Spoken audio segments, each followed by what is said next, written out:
that feed up. Put a 1 there. All right. We're just a couple minutes away from our main man, Butch Witkowski, joining us. Hi, Tina P. You're looking lovely tonight. Michael Lestuca, you're looking lovely tonight as well. Yes, you are. The gorgeous and talented Jessica McCreary is here, everyone. So let's say a big hello to her. And Magnus Zerum, welcome to the show. Noble Patrick, thanks for joining us. And big thanks to TH and to Ed Clater for the super chats. It's a great way to support what we do on this show. Another great way to support if you're new, hit that thumbs up, thumbs down, do what you want. And don't forget to hit that subscribe button and ring that bell to let us know that you are alive and well. Oh my gosh, guess what we're going to do right now, everyone? Because we're going to get this thing going in 29 seconds. There he is, the man, the myth, and the legend, all wrapped into one. Mr. Catfish, thank you so much for that super chat. And here we go, everyone. Butch, how you doing, buddy? I'm doing fine, sir. How are you? Good. We're going to launch this thing in like 10 seconds. We're going to have a lot of fun here. And there he is, people. We made it happen. Here we go.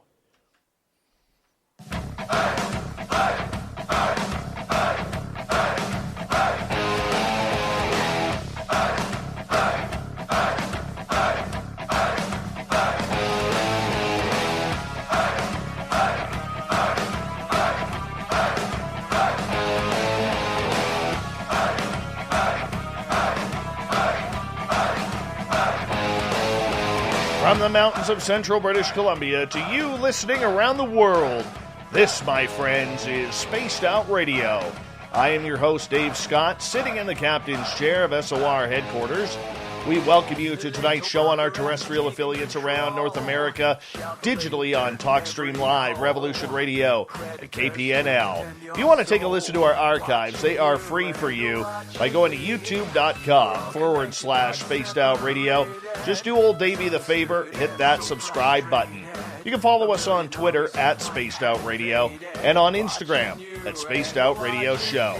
Our website is spacedoutradio.com, where we have a plethora of features for you, including rocking out to Bumblefoot and reading up on Captain Shirk's SOR Newswire. Tonight's show is brought to you by Chive Charities. Help make the world 10% happier by visiting Chive Charities today. You can find them on our website. Strange days indeed we are living in right now, and what better time to have the man, the myth, and the cryptid legend, Butch Witkowski, on for his monthly edition of Strange Days. Butch is a former cop based out of Pennsylvania who now spends his retirement chasing down monsters and legends all across North America. His website, which is also down right now, is uf4cop.com. Then at the bottom of hour number 3, I will bring you the SOR Newswire, brought to you by Paranoia Magazine. Mr. Butch Witkowski, it's always a pleasure to have you here, my friend. Thank you so much for joining us. A brand new look. If you're watching on YouTube, Periscope, or Twitch, you got us live on camera. If not, if you're on the radio side, trust me, we got faces for radio, so you're not missing much. Butch, how you doing? I'm doing fine, sir. How are you? I am great, man. I am absolutely great, and I'm pretty excited to have this new look to what we are doing here on the show here. So I want to say a big thank you for hooking up your camera and doing things with us. But I got to start off with a little bit of controversy here. I really do. So on Saturday, I was sitting at home getting ready to write my blog, as I normally do on Saturday nights, sometimes during the day. And all of a sudden, my computer flickered because I was searching Facebook. And it logged me out, and all of a sudden, the login screen was there. And I was like, okay, this is weird. So I quickly go and check out my login, and I can't get back in. And literally, Facebook is telling me that I have been banned. Banned. And I'm like, what did I do? Because I don't put anything controversial on my site. I don't do all of that. I stay away from like real ugly conspiracies, even though we could get tied into one. And I also really refuse to really get into some of the nastiness on our channel. I just refuse to. And yet I got taken down. My profile, I can't even appeal it. Cannot even appeal it. The message that came up with from Facebook was literally, "You're done. Bye. You can't do it. I've been booted out." I haven't been booted out of anything since brawling in the bar back when I was 20 years old.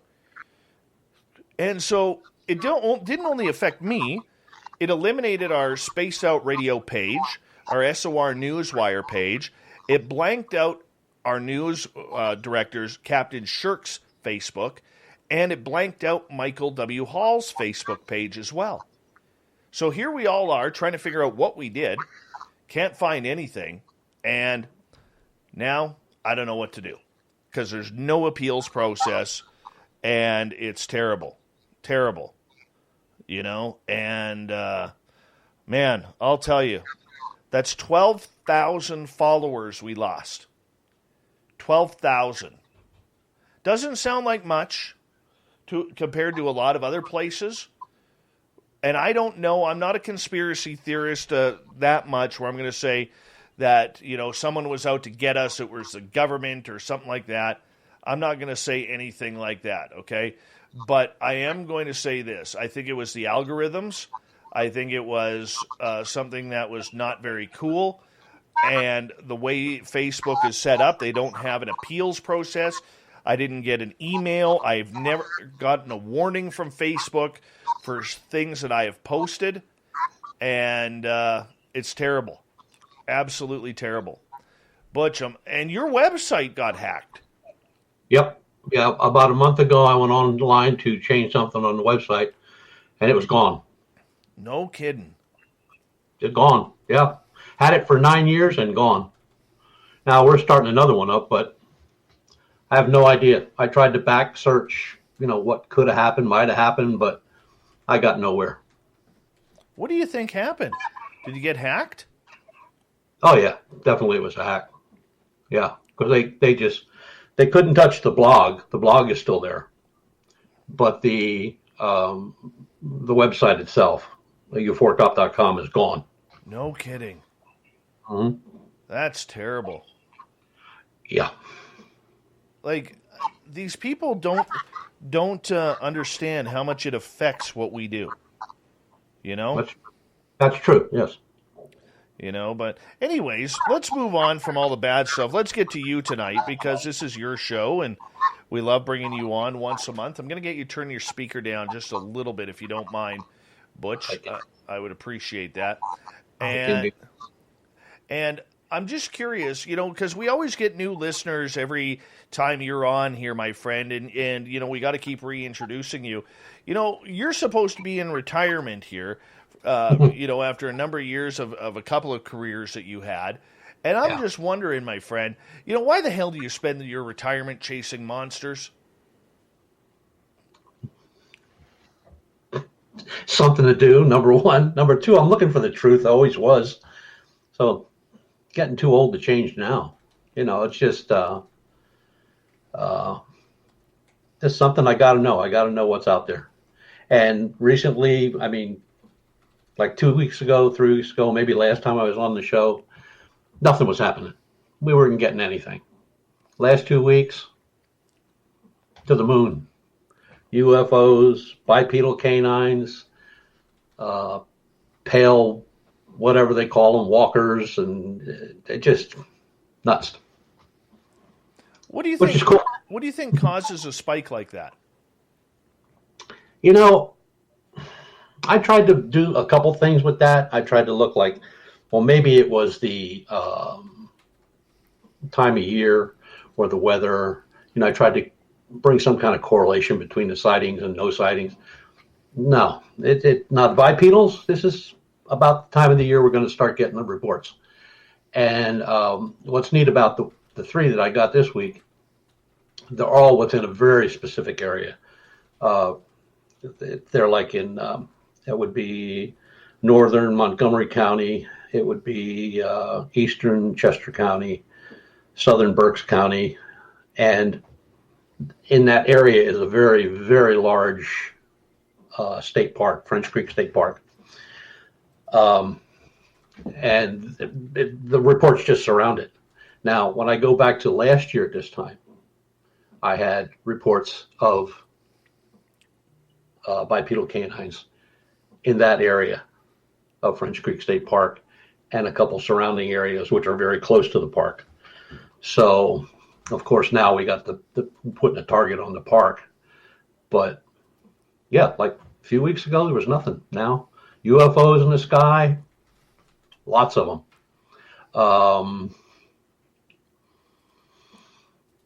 These pale walking creatures in the woods, I don't even have a name for that yet. I don't even know what they are. But it's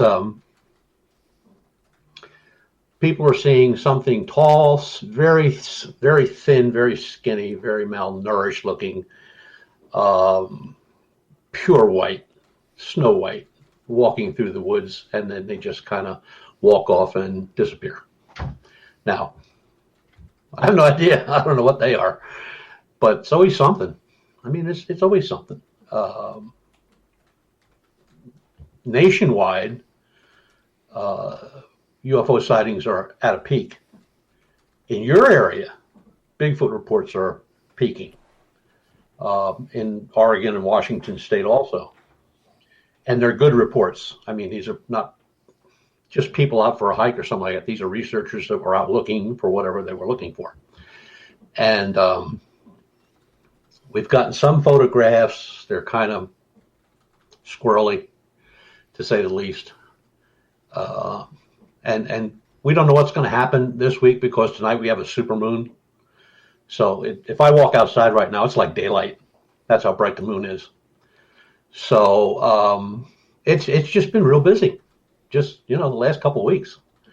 And, I wasn't really expecting, but maybe, one or two oddball reports. But these were genuine. These were, boom, boom, boom, boom, one after the other. And that's when you really know there's something going on, especially if they're in a confined area. And although that state park is extremely large, and it's one of the darkest spots in the United States, there's three, and French Creek is one of them, which means there is absolutely no light pollution there. So when you're walking down through there at night, the chances are you're going to break your nose on a tree before you find the road. So it's getting busy now. It's getting busy. For you, I mean, over the last year with COVID and everything, you've seen a little bit of a slowdown, but you think people are now just kind of taking things and kind of running with it and saying, okay, this is life. We got to adjust. We still want to go out and enjoy nature. And what the hell is that up in the sky? Or do you think that the media hype around UFOs lately is really what's causing it? I don't think the media hype took off like whoever wanted it to take off wanted it to take off. Some of the photographs that they're showing now and some of the stories of, being over top of ships and coming out of the water. And I mean, these reports have been going on for years and years and years. And then, of course, you have the group that discerns that, we're going to have all this wide open. The government's going to tell us everything we need to know. And they're going to admit to everything and where they keep them and this, that, and the other thing. Well, that's a lot of crock. That ain't going to happen. Something happens where information gets leaked, and then all of a sudden it becomes a big deal. So to cover their butts, they start putting out a few things here and a few things there, a little slip of the tongue here, a little slip of the tongue there, and before you know it, you're into a full-blown Passover of every UFO in the cosmos. But look, anybody with half a brain knows there are things up there we have no idea what they are. We don't know who's flying them. We don't know if there's anybody even flying them at all. So it's a matter of you make what it is. I mean, we can't say what they are, we can't deny that they're there. They are there. I mean, that's a fact. So I'm after this supermoon tonight. I'm expecting UFO calls tomorrow morning. Absolutely, because everybody's looking up. So with all the hype that's going on right now with UFOs, and there's a lot of it right now. Let's just be honest. Okay, do you think that people know what to look at up in the sky, Butch? Yeah, I do. When you see something that goes, from one side of the spectrum to the other, here to there in a matter of a second or two, and it's a bright moving light, and it's zigzagging, and it's doing all kind of stuff that airplanes can't do, or it stops and goes straight up, or it changes color, or there are multis where you have not only one, you might have two, you might have 10. People know that that's not ours. We don't have anything like that. We don't have anything that can fly that fast. I mean, the fastest recorded UFO, I believe, was 14,200 miles per hour. It could circle the Earth in a couple hours. So we don't have anything like that. If we did, one of the airlines would have it, and they'd be charging you a fortune to fly. But it's different now. Back then you could probably sell anybody on UFOs.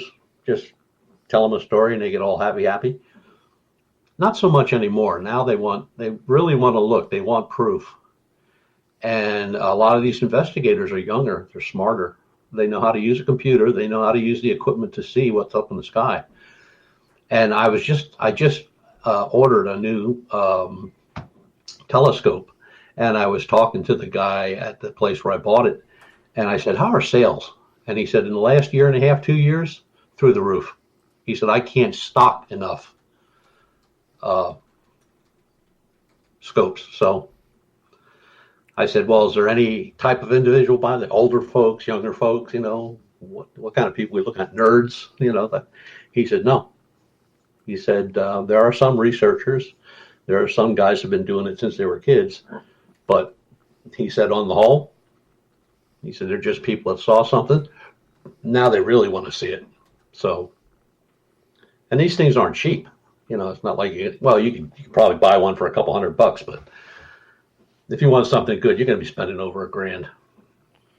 And now these things are set up like the old ones. You had to, have a star map and, do this and do that to point it in the right direction. Now it's all electronic. They have a program in, you have a controller. You can sit in your house and Wi-Fi it to or Bluetooth it to your computer and push a button, and you can move it to a star system. You can move it to look at the moon, the sun, Mars. It's really getting crazy. But it says one thing to me, that there's a lot more interest out there than people make out to be. I mean, I'm sure that not everybody's going to say, "Yeah, I'm a UFO nut." But there are a lot of people out there doing it. Star watches used to be a big deal, where groups would put on a star watch. You'd have maybe 20, 30 people, gather at a certain place. Not anymore. These people are setting them up in their yards. Now you can buy a portable observatory on a trailer. So, I mean, they're doing it on their own, which I think is really super neat. Butch Witkowski and Strange Days continues here on Spaced Out Radio. Butch, we got about 5 minutes to go before we got to go to break at the bottom of the hour. When you take a UFO report, what are you looking for to make sure that it's not a satellite, the ISS, or anything else that's maybe natural phenomena? Location and weather are the biggest things. You can get a great story on a UFO report, and then they give you the time, the date.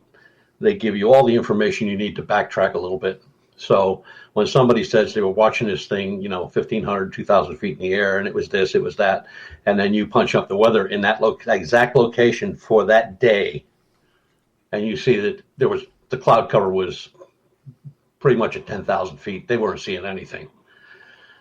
Multi-witness. I love multi-witness because When the same person at this end of the block says the same thing that the guy 2 blocks away saw, there was something there. And it's weather is important, of course, because it tells us what the sky was like if they had visibility, and location. When people start saying they see stuff over a nuclear plant, that's very common. That's a very common sighting. Matter of fact, on my website, my old website, I'll put it on a new site, but I have pictures where a series of 3 UFOs were over a nuclear site. That whoever took the picture was back a little bit from the sighting. You can see the objects, you can see the stacks from the nuclear plant, and you can see all these cars alongside off the road, everybody out either looking like this or they got a camera, and that's common. Why? I have no idea. I don't know either, man. I don't know either. So, I mean, the big thing... If they land, tell us. Right. If they would just land and share the information, we'd be a lot better off. Very true. Very true. But, sticking with the public here for a second, because, you deal in a lot of public sightings on a daily basis. And when you're dealing with the public who sees something up in the sky that they can't explain, how many of them can really recognize an airplane from a 747 down to a Cessna? How many can recognize the International Space Station? Or even a meteor shower? Not many. Not many at all. The ones that can recognize when the ISS passes in front of the moon and you get this great shot. It's indistinguishable what it is. Meteor showers are usually advertised many days ahead of time, so people are looking. But if you wanted to say, can a person tell a meteor from a bolide and a bolide from a shooting star? Probably not, because they're all different. Or ball lightning. No, they can't. Most people have seen ball lightning. If you ask them if they've ever seen ball lightning, they'll look at you and go like, no, never. But they did eventually. Everybody sees it eventually. So you have, it depends on the knowledge of the person. If they have a slight interest in UFO study or something like that, not so much. But if it's somebody that's, like there's quite a few out there that they're really not researchers and they're not investigators, but they read a lot, they watch a lot. They watch a lot of media stuff where, they'll have the old sightings and the old stories from Roswell on up. But yeah, I think there are people that can tell the difference, but I think there's just as many people that can't tell the difference.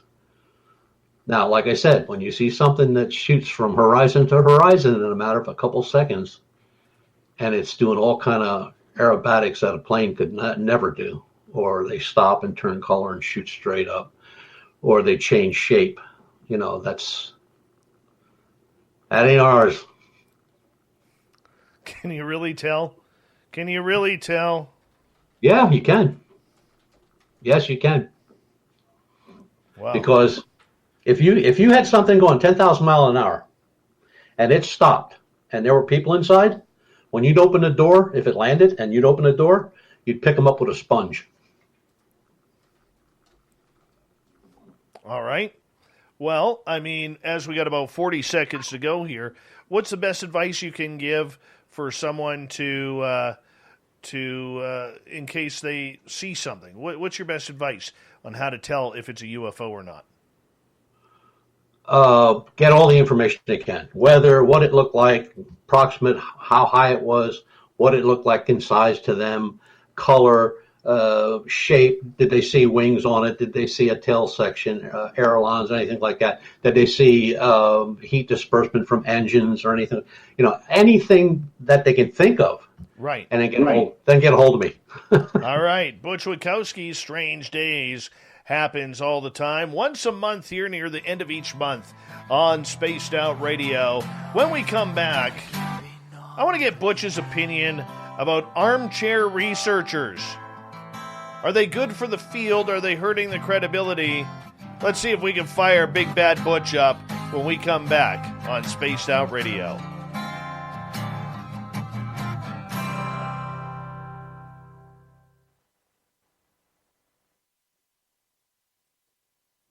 All right, my friend, we're clear.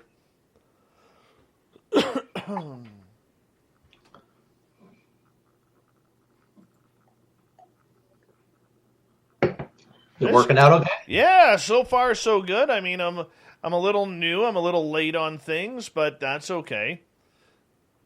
It's certainly different. Look at Fap's comment. Dave looks like a pinhead. Too many salads.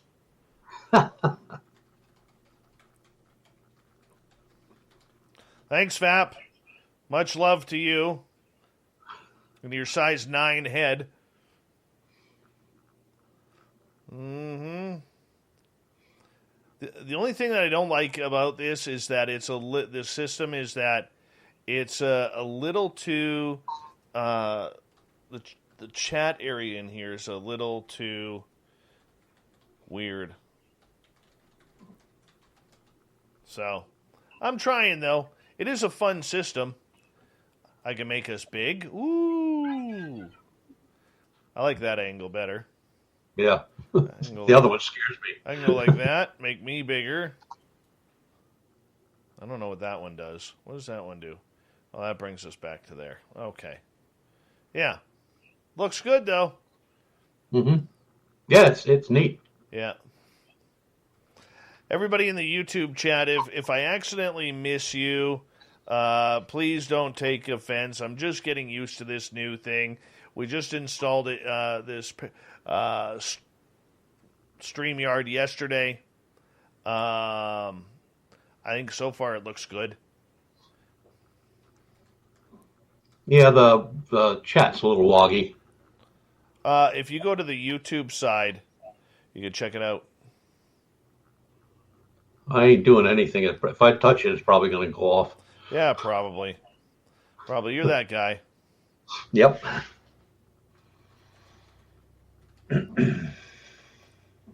That's okay, though. We still love you. We still love you.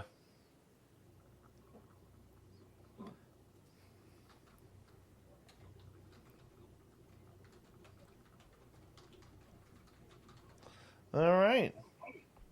Want to say a big thank you to Ed Clater, TH, Dirty Filth, Science Bob, Aiden, Catfish Times 2, VXPN, Aiden again, and Dirt Road for those awesome super chats. Really do appreciate that. Thank you so much for the love. We got a couple minutes here left.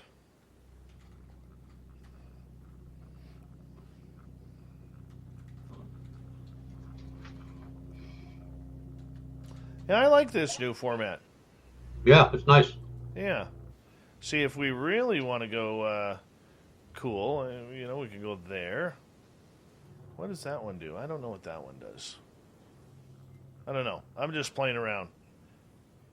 Oh, Nicole Sackich with a $5 super chat. Look at that. She's like, I'll get involved because even though I'm just a cook, I'll get involved. I'm kidding, Nicole. I'm kidding. Thank you, my friend. Thank you. Wow. Robin Ward, thank you for the super chat and the super sticker. And VPXM, thank you. Again, man, that's way too kind.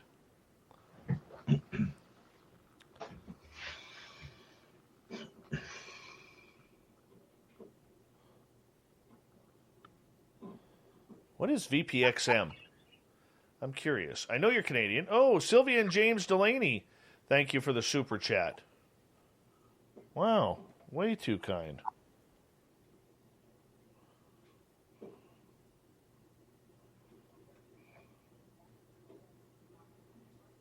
All right.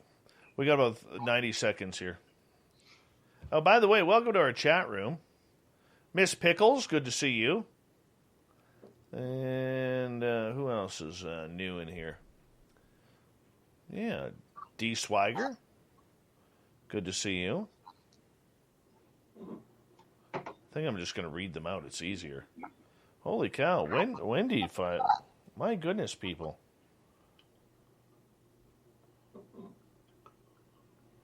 Magnolia, thank you so much. Look at that. Wendy says, love all you guys. You too, not Grumpy Butch.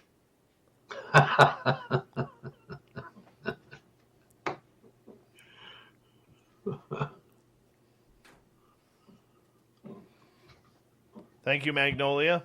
Appreciate that. All right, we're about 15 seconds away. Thank you to everybody who's in the Super Chat. Thank you to all of our listeners, all the veterans tuning in. And we're going to get things going here with the second half hour. If you're new here, do us a favor, hit that subscribe button and ring that bell. Here we go.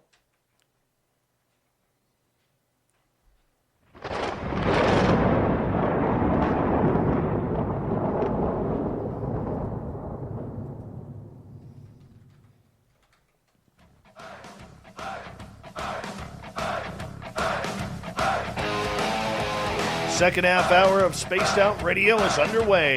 My name is Dave Scott. Thank you so much for taking the time to join us. We really do appreciate earning your listening ears. We want to remind you that if you miss portions of this show or others, check out our free archives by going to youtube.com/Spaced Out Radio. Just do me the favor, hit that subscribe button. Our website is spacedoutradio.com, where we have a plethora of features for you, including rocking out to Bumblefoot and reading up on Captain Shirk's SOR Newswire. Follow us on Twitter at Spaced Out Radio and on Instagram at Spaced Out Radio Show. We continue on tonight with the man, the myth, and the legend, Butch Witkowski. Strange Days happens here the last week of every month, close to the first of the month.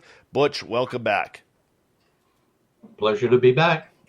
Glad to have you here. My friend, there is a lot, and I'm saying a lot, of armchair researchers out there. People who just want to rip people for no reason, man. And I'm telling you, I think it's hurting this field because there's a lot of good work going on with a lot of possibilities. I always, laugh and say, that you're a cranky guy, and I make fun of it a little bit. But it must really grind your gears, my friend, when you see a bunch of these people questioning your research, other people's research, when they haven't even looked into it themselves. Yeah, it's kind of annoying, to say the least. When they start putting stuff out, not on any researcher, it's worth their salt.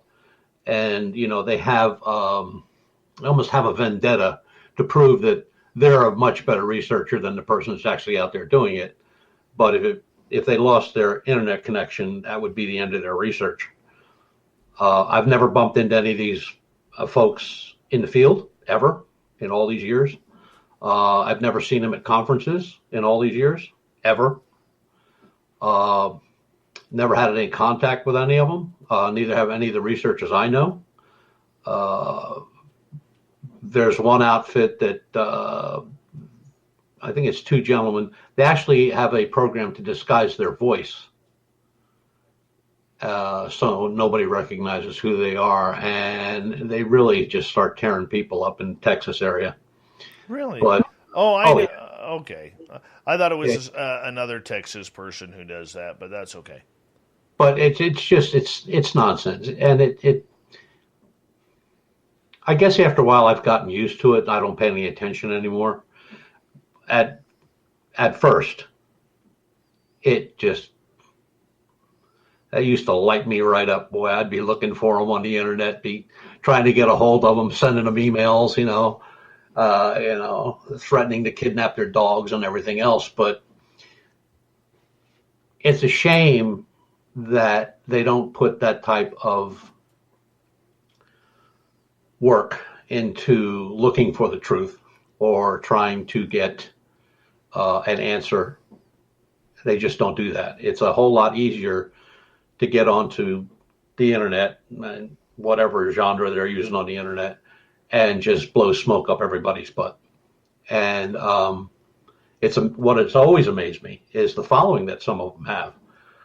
Um, you look at the numbers, you go like, this guy has 300 people listening to him every week. What are they, crazy? What kind of drugs are they on? It's just nuts. I mean, why would you want to just, that would be like me telling you that I found Bigfoot. I've got pictures of the bipedal canine, and that if you send me $50, I'll send you a copy of the picture. Like a lot of them do that too. It's a scam, and they just don't get it. Like they think that we're dumb, like we can't figure out what they're talking about. Well, I got news for those guys. They can send me any picture they want to, and I'll debunk that sucker in less than 10 minutes. And we deal with scientists. We deal with real professionals, not just here in Pennsylvania, but Puerto Rico, Europe, Poland, Germany, Sweden. I mean, these people, they got more numbers and letters behind their name than I got letters in my name, and they know what they're talking about, and they see it right away. We see it right away. Everybody sees it right away, and even though these people get called out probably hundreds of times a week, they keep at it. They just keep at it. Or one of their favorite things to do is like, they'll listen to a show, whether it's your show or Phantoms and Monsters or whoever. They'll listen to a show. They'll save that show, and then what they'll do is they'll get into that show, and then they start changing things. They'll change the location, maybe the year, the date, the time, change what the creature looked like or how it was described. They'll throw in all kind of witnesses that don't exist, and then they throw it out, and a lot of people eat it up. But I and many others have always said the same thing. If you question a report or you think it's a snowball, send it to us. We'll check it out for you, and we'll give you the answer, and we'll also send a copy of the answer to the person that sent it to you to begin with. That's awesome. That's awesome. Now, Butch, I'm getting a Butch, little bit of feedback on your speaker again. Okay. Don't know Let why. me try this again. Yeah. Yeah. How's that? Much better. Much better. Okay. Oh, maybe not. Weird. Let me move my microphone back here. All right, there we go. We seem to have that all cleaned up. And Butch, with a lot of these armchair researchers, with UFOs, we hear things like bokeh, where it's the blurring of the filters. We hear a lot of people, I saw someone griping about Grant Cameron's work recently, and I don't get it. I don't understand why we always want to eat our own when there's serious people out there who are doing some major research trying to make everything, work for us, to get the information out there. I mean, does it need to be this cutthroat? No, but you got to understand that the people that are doing that, they have no knowledge or expertise in what somebody else is doing. Like Grant Cameron, he's a great researcher. Great investigator. He really is a good guy. And for somebody to say something against him, I'd like to challenge that person to say, okay, show me what you've done over all these years. And it's not so much that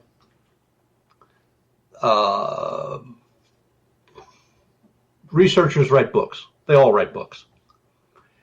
There are good books. There are bad books. There are books that are outright lies from page 1 to page 215. And then there are books that might be a little hard to discern or put together in your head, because you really have to know what that researcher's looking for. If he's a Bigfoot guy, or if he's a UFO guy, or if he's undersea UFOs or anything like that. But it's jealousy. It's wannabes. I don't know how else to put it without swearing.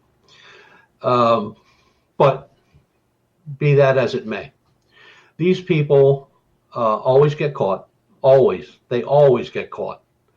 Um, if I would have to make a list of the radio shows that I knew about or shows that were on the internet years ago, they're all gone. They're just gone because there's people like me, there's people like you, there's people like the SOR people. They ask questions and they want answers. They don't want to be snowballed, and they don't want to be some, let alone sit in the street corner trying to figure out what's going on. They want an answer, so they deserve an answer. Excuse me. If it's a report that's negligible, it's worth looking into, I and many others will take it on. No question about it. I've never turned down a report, good, bad, or indifferent. And here's another way you can tell those guys from the researchers. If you get a hold of them and you say, well, I have some questions, and you give them some questions on what the bipedal actually looks like, where have they been seen, what do they eat, okay, just throw a whole bunch of questions at them. I will guarantee you will get an answer on every question. And that person has never left their den in probably the last 10 years. So you want an answer? But these are also people, too, that are, getting the conference calls, a lot of them, or missing out on the conference calls because they don't get the opportunity to get out in the field. They're more interested in ripping people new ones than they are about, trying to build the credibility or take the research for what it's worth. I realize, let's get back to Grant Cameron here for a second. I realize that, for a lot of people, they don't get him. You have to meet Grant to understand how, exactly. This is the best way I can explain Grant. When you go down the rabbit hole, you come to one door. You open that door, there's 10 more doors in behind that door. And then each one of those doors that you open, of those initial 10, have another 10 behind each door. And Grant continues down that opening doors until he can't go any further, and then he makes his way back and starts down a new door. And I don't see anything wrong with things like that, because that's the fun of being weird, man. Yeah. Well, it's like, when you try to sit there and figure out what their object is, what they try to obtain with all their nonsense, it boils down to one thing: fortune and glory. They want to see their name on television. They want to see their name on a radio. They want to hear themselves on a radio show. They want to see their name in a book. They want some kind of credibility, but they want credibility for doing absolutely nothing. And that's the part that just kind of fires us all up, because, like I said, I've never bumped into these people in the woods, and some of them live right here in Pennsylvania. I mean, I've researched in the same areas they're saying they researched thoroughly. And as a matter of fact, the one guy pretty much called liar on the internet. I shouldn't have done that, I guess, but I did. Where, he said he was in a certain spot at a certain time and saw certain things. And he put that out on his little web page. Unfortunately for him, me and my team were in that location for 4 days, and he never put that together. Because I said, well, I started questioning him online. I said, well, where were you on the mountain? Were you at the top of the mountain up by the Cherokee campsite, or were you down the mountain, at the Apache campsite? Which campsite were you at? Well, he didn't have a clue. He didn't even know that they had names. And I said, well, then you were on the South Mountain Road. Yep, that's where I was, South Mountain Road. Yep, South Mountain Road. There is no South Mountain Road. So, just egging him on, he was agreeing to everything like he was there, but everything I was feeding him was... So I was lying. And then when he found out what happened, he switched his web page to something else. I forget what it's called now. But they always get caught. They always get caught. The only ones I don't really hear a lot about that from are the paranormal people. They don't seem to bother with each other, period. one group don't know what the other group's doing. They could care less. But ufology, cryptozoology, man, it's rampant.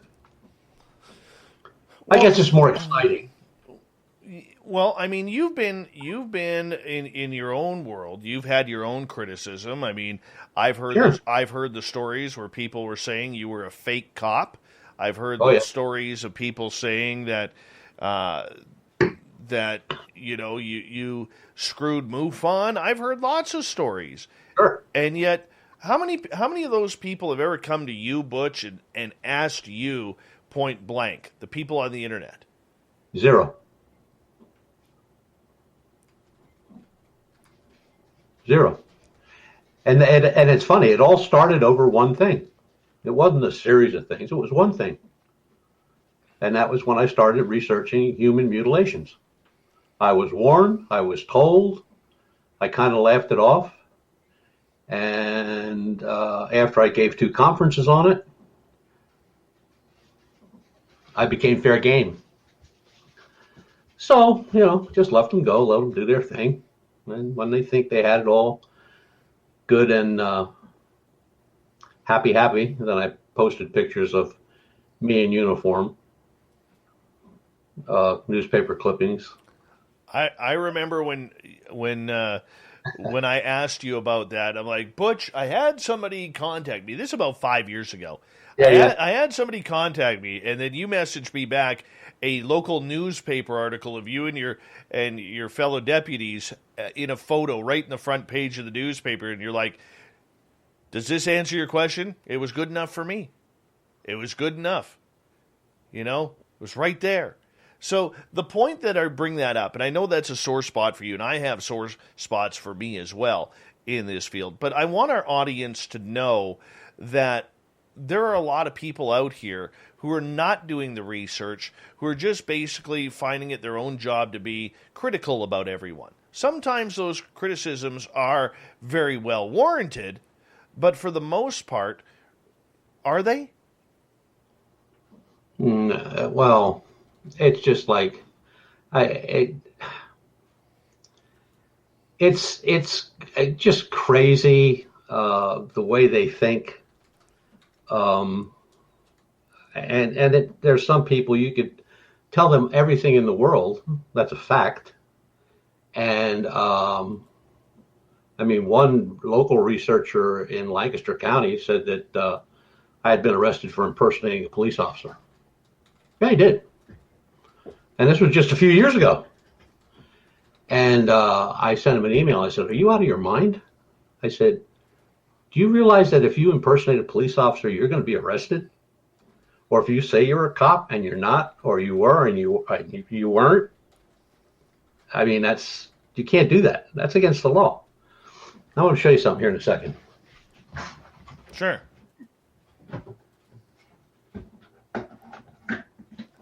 As he pulls something off his wall there. What are you pulling off for us? That's you and a police dog. Nice photo you got there. Yes, sir. And it looks and that looks like one hell of a mustache too. That's me and my boy. Very nice. That's Genghis Khan. And he was mean as a snake. Except when he was with me, he's a pussy. But I've always let that stuff run off the back of my neck. It never stopped me from doing anything, and it kind of made a lot of people look foolish. And a matter of fact, 3 groups in Pennsylvania that really came after me strong, really big time. They're no longer around. They're gone. They're gone. They don't exist. They're adios. Eventually, they get called out.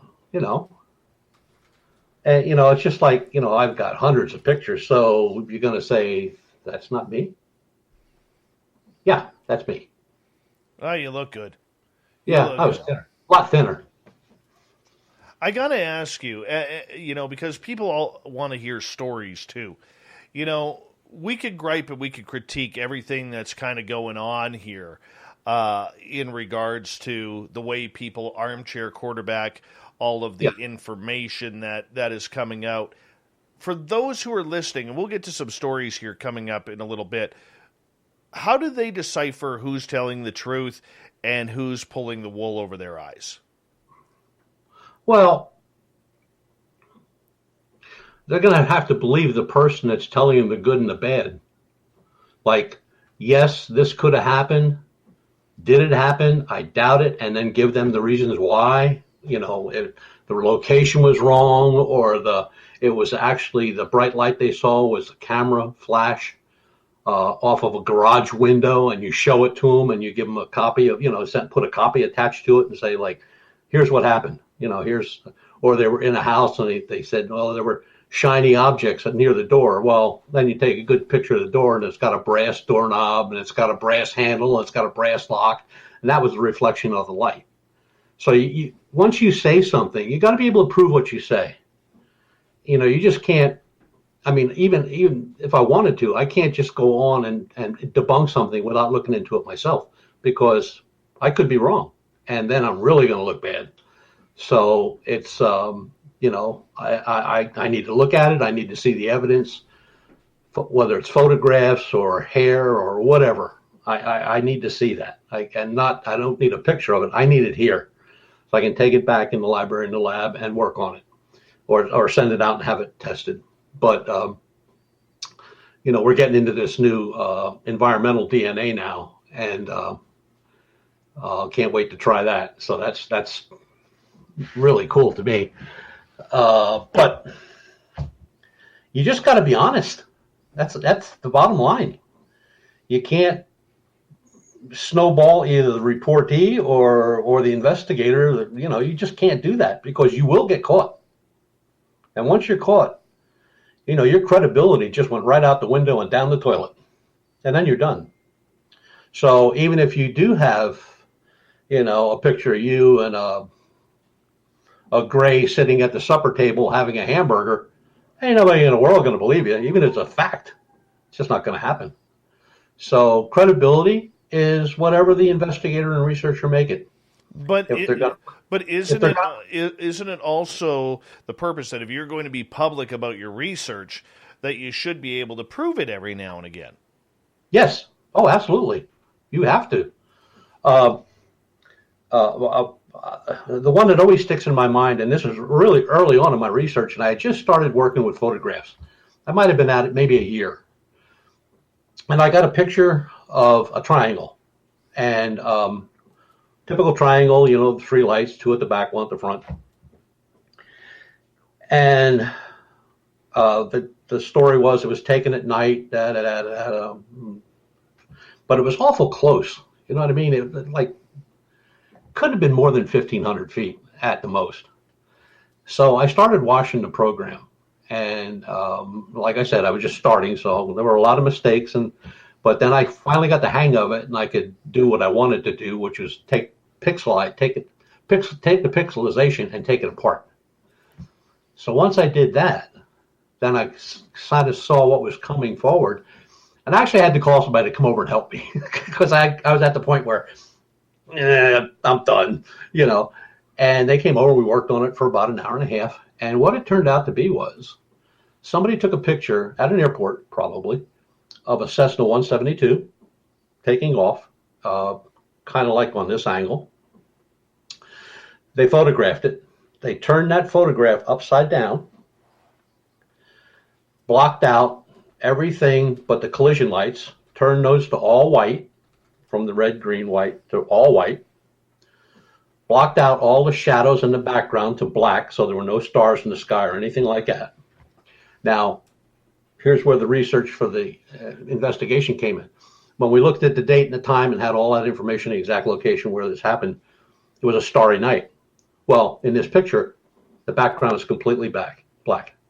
And you could see a faint outline, so we kept enhancing the outline to about 400%. And pretty soon I was reading the tail number off of that plane. Wow. And I got a call on that report, especially that report. I got a call from Bob Bigelow and one of his investigators, which shocked me. I'm thinking, how'd these guys get my number? No kidding. I said, how'd these guys get my number, right? And he asked me flat out. He asked me how I took the triangle. Butch, I'm going to get you to hold on right there because we are going to go to break here at the top of the hour. Hour number 2 of Butch Witkowski's Strange Days continues on Spaced Out Radio right after this.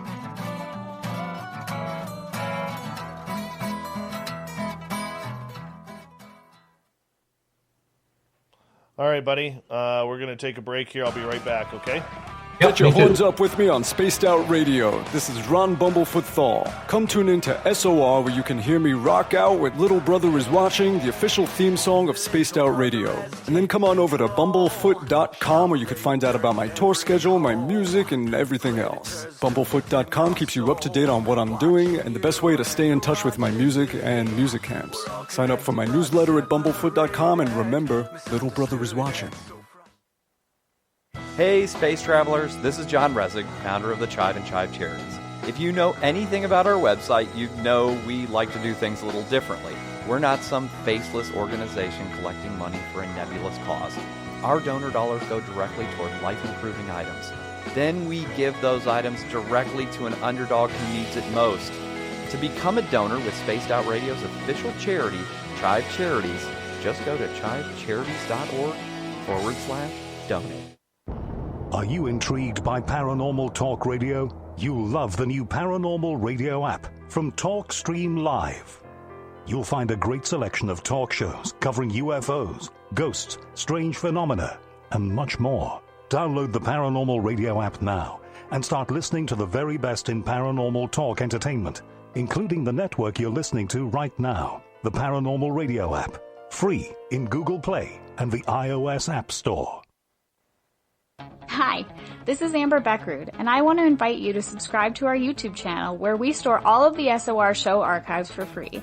And as an added bonus, every 2 weeks I'm posting brand new content on Cryptid Tales, where I will get into some of the spookier legends and folklore from around the world and tell the stories that go with them. Find us at youtube.com/Spaced Out Radio and check out Cryptid Tales today. Drop a comment and let me know what you want to hear. See you there.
Okay.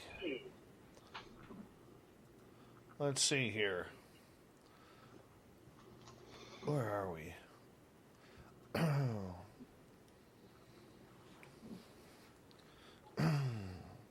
Thank you to everybody who has super chatted tonight. Ed Clador, TH, Filth, Science Bob, Aiden a few times, Catfish twice, Dirt Road a couple of times. Nicole, Robin, VPXM times 2. And Sylvia and James, Wendy, Magnolia, Jeff, Jules, Emily, Aiden again, Dirt Road again, and Wagon Breath. Really appreciate the love and support, guys. Wow. I'm going to assume you're liking this new look.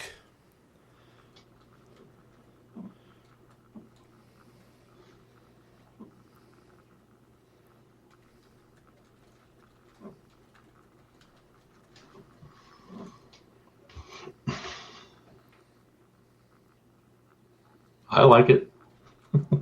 Yeah. That's a nice goatee you got going on there. A little coffee stain on the chin. That's looking nice. It's always been brown. It'll never change. Jeez. I think it's a coffee stain, personally. I really don't drink that much coffee anymore. Mm-hmm. Hey, everybody in the chat room. Merle is here. Merle. Make sure you give Merle a Merle, if you don't mind. He likes it. Fast Hemi, thank you so much for the super chat. Really appreciate it. Wow.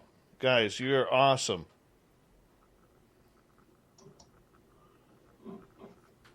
All right, we got about 30 seconds here. Great way to support what we do is through the super chat. John Janik, welcome. Yeah, that's right, people. Merle it up. Hit that subscribe button. We're also broadcasting for the first time on Twitch and on Periscope, so make sure you check it on out there as well. And here we go, guys, with hour number 2.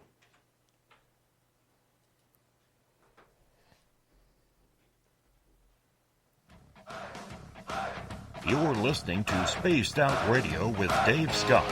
Follow Dave on Twitter at Spaced Out Radio. And on Facebook, Spaced Out Radio Show. Hour number 2 of Spaced Out Radio is now underway. My name is Dave Scott. Thank you so much for taking the time to join us.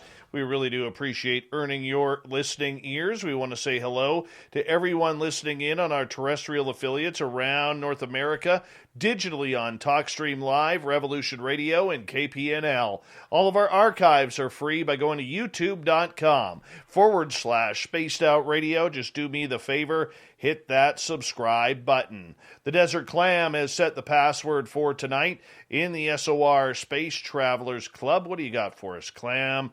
You got Idioglossia. Idioglossia is your password. Use it wisely, Space Travelers, as the Clam sets the password each and every night right here on Spaced Out Radio. Our website is spacedoutradio.com, where we have a plethora of features for you, including rocking out to Bumblefoot and reading up on Captain Shirk's SOR Newswire. Follow us on Twitter at Spaced Out Radio and on Instagram at Spaced Out Radio Show. We continue on with Butch Witkowski's Strange Days. It happens near the end of each month, where we bring on Big Bad Butch to talk about everything that is going on in the weird, wacky world of the crypto paranormal world. Butch, welcome back. Yes, sir. All right. You've had a few Dogman encounters recently. Yes. Let's hear about them. The first one we got, and these were all within the last week. The first one was a lady and her lady friend, were driving back from visiting another friend that they don't see quite often. As they were coming up Route 422, they saw something that they said it looked like it was kneeling on all fours, but they could see like kneeling, like the leg was bent back. And it was still pretty far away from them, but they could make it out, and they thought actually it was a dog. And then as they got closer, the lady hit the high beams, and when she hit the high beams, it stood up. And she basically described everything that we've been looking for. She said it was very tall. She said she's not really good at that, but she said between 7 and 8 feet, only because her boyfriend's 6 foot. She was very muscular. It was a large wolf. No tail, and very muscular, and it bounded across 4 lanes of highway in a few seconds. That was the first one. The second one was that was a gentleman driving home from work, and depending on the traffic, he goes one way or the other. He either goes the back roads or he goes the main highway. Well, traffic was pretty bad, so he went the back road. And this is the second report in a year that we've had in that area, where it's kind of a windy road, but not really curvy. You know what I mean? It's just kind of like waves back and forth, and it goes up and down. It's kind of a hilly back road. And as he came around the corner, there stood a bipedal canine right in the middle of the road looking at him. So he hit the brakes, put it in reverse, started backing up, and it looked like it was making like a couple steps toward them. But actually, when he thought about it, he said actually it was going backwards. It was stepping backwards. And then he said it just leapt right out of the center of the road and over into the bush. And he said, I never seen anything move that quick or jump that far. And again, that is in that same area where we had reports last year. So what's creeping around down in that area, we have no idea, but it's now number one on our hit list. So we'll be down there shortly.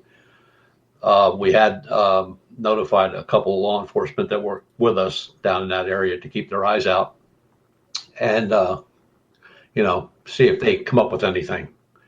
But the one thing that just keeps me so involved in this, Dave, is that every report that we've gotten, not one or two, but every report we've gotten, the description is exactly the same, no different. Height, build, glowing yellow eyes, everything the same. Nothing has ever changed. In other words, I never got one where it said, well, it was about 4'2", no. And it kind of looked like a Cocker Spaniel. No, never got anything like that. And that's why I continue to differentiate from Dogman to a bipedal canine, because Dogman, there are so many reports on Dogman, and they have they've been seen on all fours. They've been seen with long bushy tails, multicolored coats, floppy ears. I mean, they're describing a dog. It's probably a feral dog. But ours have never been different. They've always been exactly the same. And that's the part that just keeps me involved in that. Because if they were different, like if they start showing up with tails and instead of being, a real dark brown or black coat, now they're showing up with a white chest and, they're a dapple, or, they got a white face and floppy ears and they got a big bushy tail and they got paws instead of hands. It's a different story. But ours are never changed. They have never changed, ever. Not one report out of 65 reports never changed. This bipedal canine, for people who don't understand, how does it differ from Dogman? Mainly the way it looks, the size of, most Dogman reports say if it stands up on its hind legs, it's about 4 foot, 5 foot tall. We've never had anything like that. They're always like 7, 8, 10 foot. They have a dog-looking face, long snout, floppy ears and stuff like that. Ours are always a wolf-like head, sharp-pointed ears, glowing yellow eyes, massive chest, standing upright. We've never had a report of any on all fours, ever.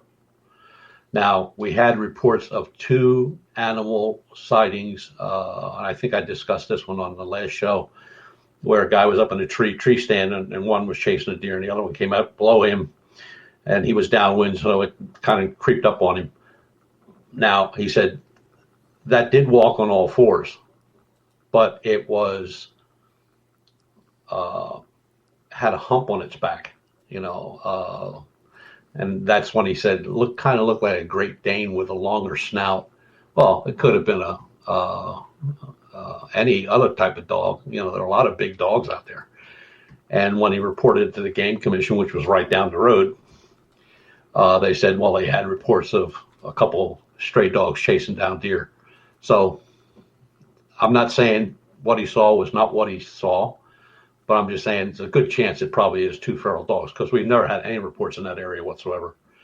And the other thing that's very strange about our investigation is we have no sightings that came to us that are outside of our research area, our Lichen Loop. The only one, now there have been reports in Texas and Oklahoma of the same type of being, but they chalk them all off there to skinwalkers.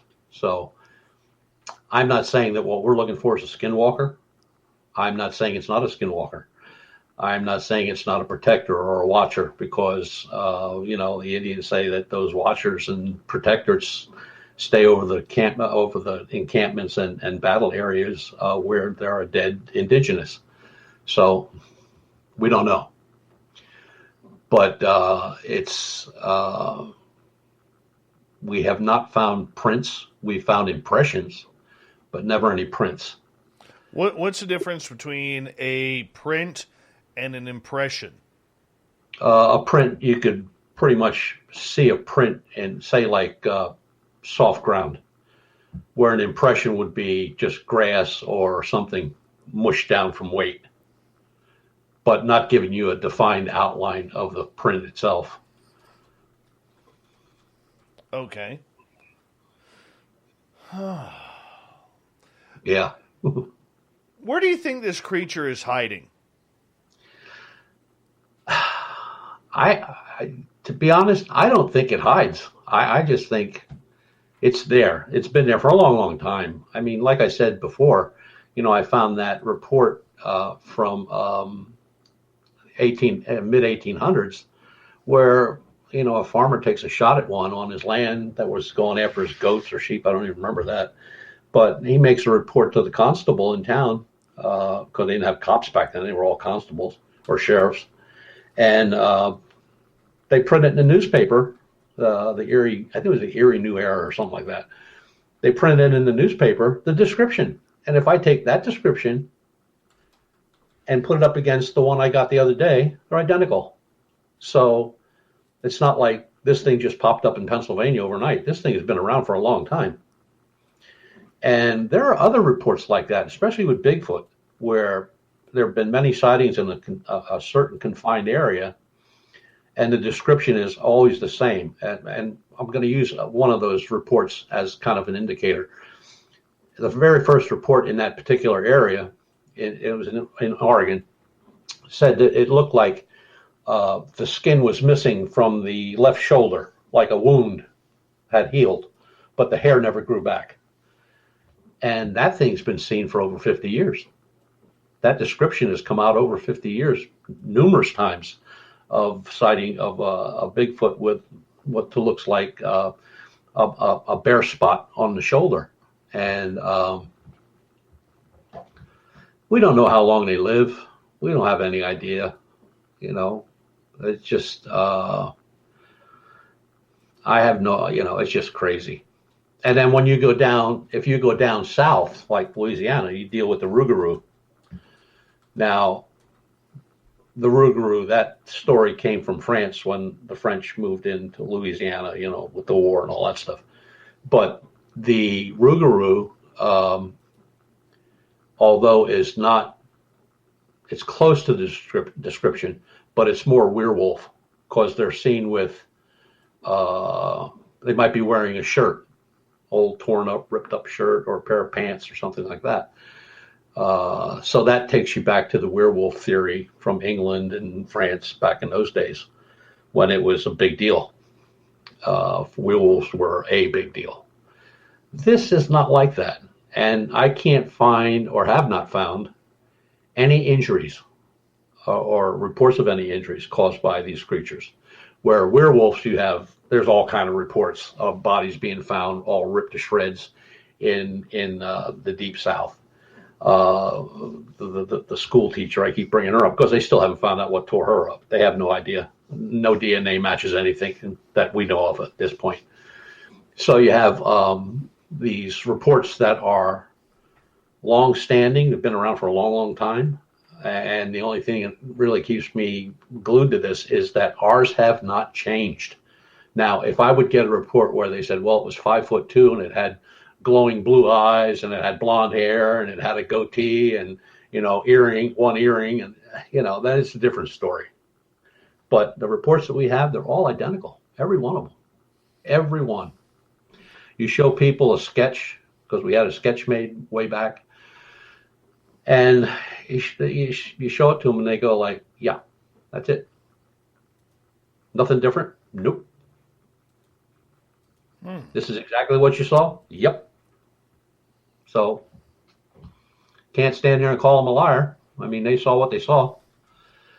And the thing that always kind of bugged us all was that when these things were encountered with folks that had guns, everybody had the same thought go through their head. If I pull this trigger, it's going to get real bad real quick, and I'm not going to survive. And they'll either put the gun down or they'll back their way out. In the one case, there were like 4 guys, all with high-powered rifles, all had the same thought at the same time. That's weird. And then, they just backed their way out with their guns pointed behind them and headed for their truck and got out of Dodge. And they've not been back since. I talked to that gentleman about 2 months ago. If he's seen or heard or anybody said anything about it, he said, nope. He said, we haven't been back. We're not going back. He said, there's something evil in there and guns aren't going to stop it. And I went like, okay. How do you take someone at their word for that? You can hear it in their voice. I mean, here's a guy that was a combat pilot in Vietnam War, a pilot, commercial pilot, private pilot, lived and hunted in that area all his life, and was doing something he did every day for many, many years, which was taking his dogs for a walk until that day. And he said another thing that just seemed to bother him, not so much in the beginning, but it as we talked over time, he kept saying, that thing walked out of the woods. My dogs are going bananas. They want to rip it apart. He said, I'm doing all I can to hold on to them. They're actually digging holes trying to get away to get to this thing. He said, and it just walks across like we didn't even exist. It walked out to one side of the woods, across the trail, and into the other side. It never looked at us. He said it never even acknowledged that we were there, or the dogs. He said, what would you do if 2 dogs were chomping at the bit to get to you? I said, I'd be up a tree real fast. And he says, it never phased, it never looked at us, never phased it at all. And he said, that bugs him because this is his theory now. He said, I don't think it's from here. I don't think it was there. Although I saw it, I described it, the dog saw it. He said, but I just don't think it was there. And I kept asking him, what does he mean by that? He said, it was like a hallucination, but he said, I can't say that because the dog saw it. And the dog saw it before it even came out onto the trail. When he walked up his normal walking thing, he got through the gate, and he was walking up. He got about 20 feet, 20 yards, something like that, past the gate. And the dog started bearing off to the right, chomping at the bit, trying to get away. And he thought, well, it's a skunk or it's a fox or there's something, maybe a deer is in there. And then this thing just casually walked out, walked across, never looked at him, never paid any attention. And then the idiot gets his buddies together and tells me he's going to go back with guns. And I said, I wouldn't do that. That's not a good idea. I said, you don't know what you're dealing with. I said, so what if you shoot it and it doesn't stop it? Then what do you do? You know what I'm saying? Oh, yeah.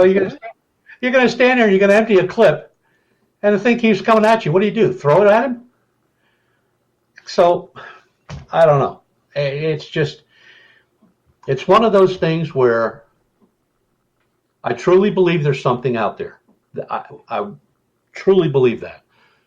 What it is, I have no idea. What it looks like, I have an idea because everybody's told me the same thing. It's never changed. When I go back in history and look back, I mean, I can find sightings of similar creatures, but the one in Erie was exactly described as the ones we get now. And that's the one that keeps me hooked to it. All right, Butch, I got a bunch of questions coming from the audience here, and I'm going to get to them if you don't mind. Michael is asking, Butch, do you think this bipedal canine could be a descendant of a dinosaur? No, there was no. I don't even think there were any apes back in that time. There was no. Gigantopithecus was what, 10,000 years ago. Dinosaurs go way back further than that. All right. Next question, as my chat room jumped. 1 second. Now I got to find the darn thing. Sovereign is asking, Butch, do you know about Sasquatch being aquatic or possibly being related to mermaids or selkies? No, I've never heard that one. I know that there've been many reports around water, but they were either, trying to get fish or clams or, just standing in the water. But I've never heard anything like that. No. All right. Let's go to one here. Aiden is asking, in Louisiana State, Sasquatch is believed by some to be a creature part ape or part gator. What's your thoughts? I always thought they were ape.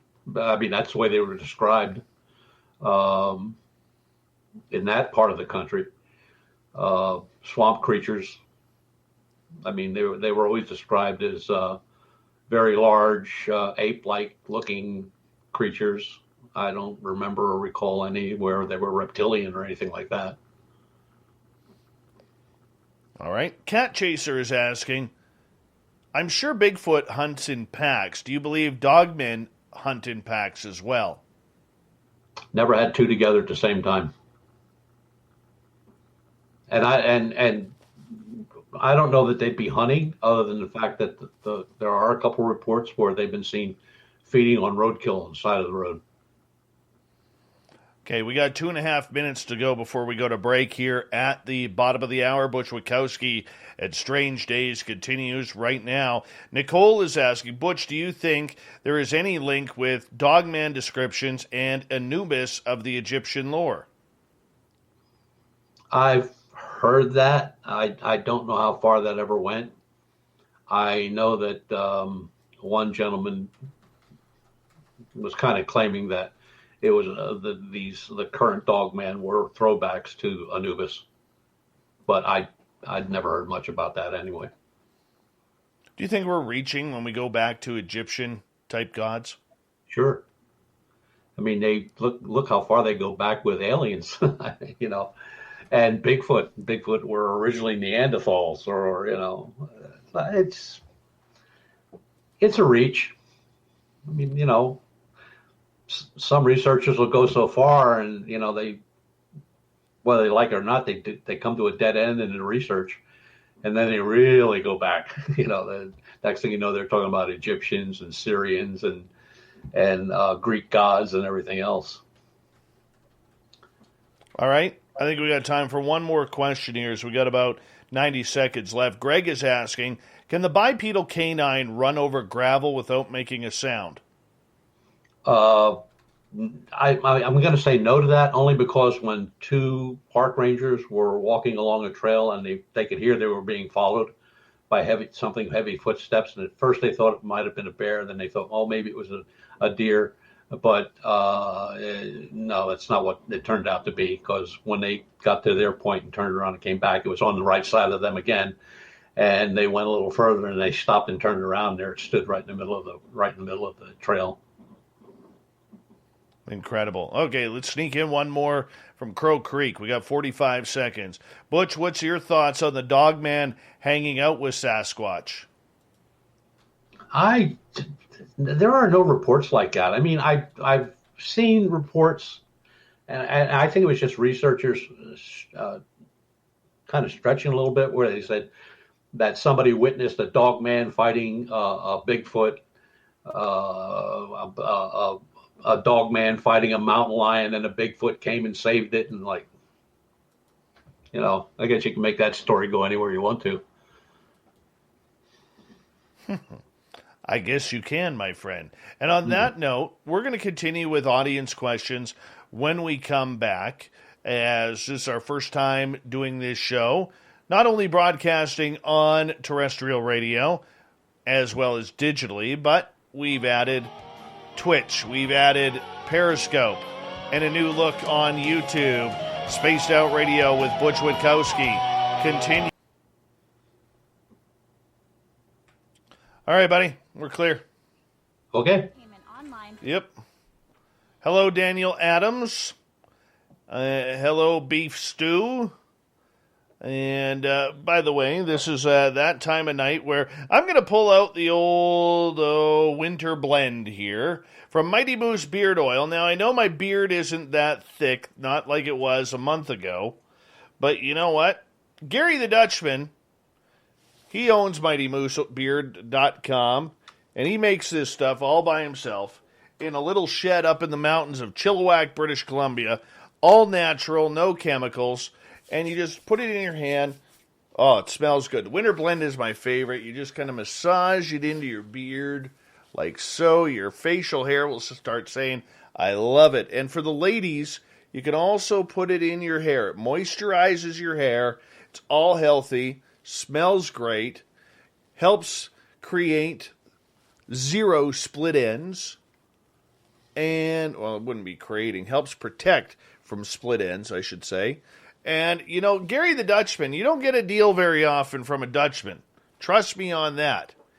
And, you know, but Gary, if you use promo code SOR 2019, he's going to give you a deal. He's going to give you $1 off, and until April 30th, $1 from every sale will go to promote Parkinson's disease research, which hits Gary the Dutchman's family very, very hard.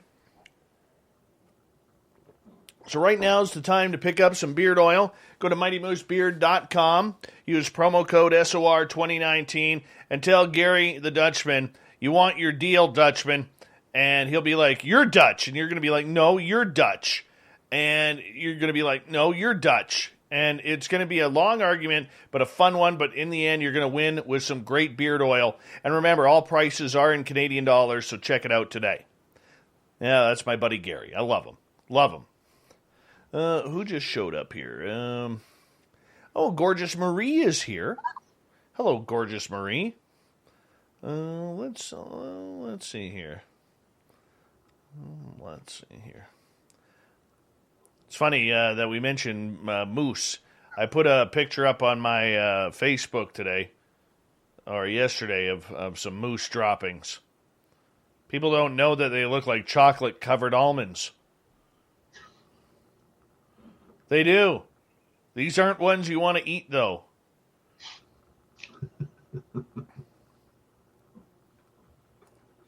Vinny tried.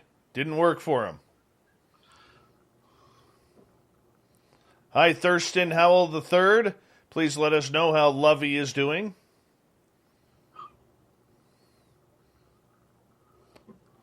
How you doing, Butch? That's crazy. I saw that picture.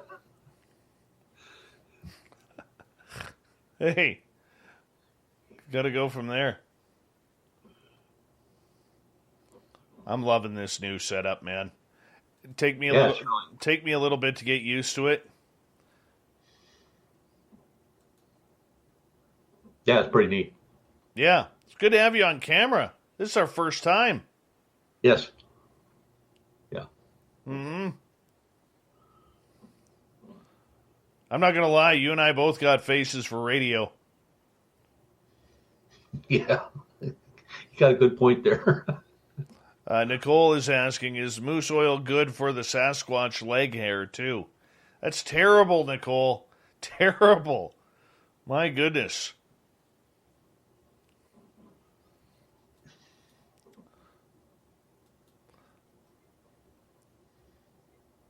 The red line is cutting through the chat highlight spaced out radio. I don't know what that means. I don't know what that means, Kira. The red line is cutting through the chat line, the chat highlight. I don't know what that means. I apologize. Jeff Garvey, what's going on?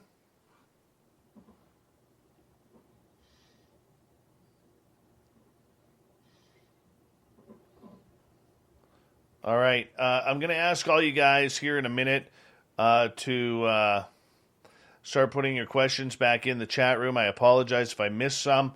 Make sure you put them in capital letters so that way I can easily see them. That would be great. Susan's apparently a fan of my younger looking beard. All right, guys, 14 seconds. Big thank you to everyone who's donated to the Super Chat tonight, and I can guarantee you it goes to help us out. Thank you to everybody who hit that subscribe button and all our veterans listening in. Here we go, guys.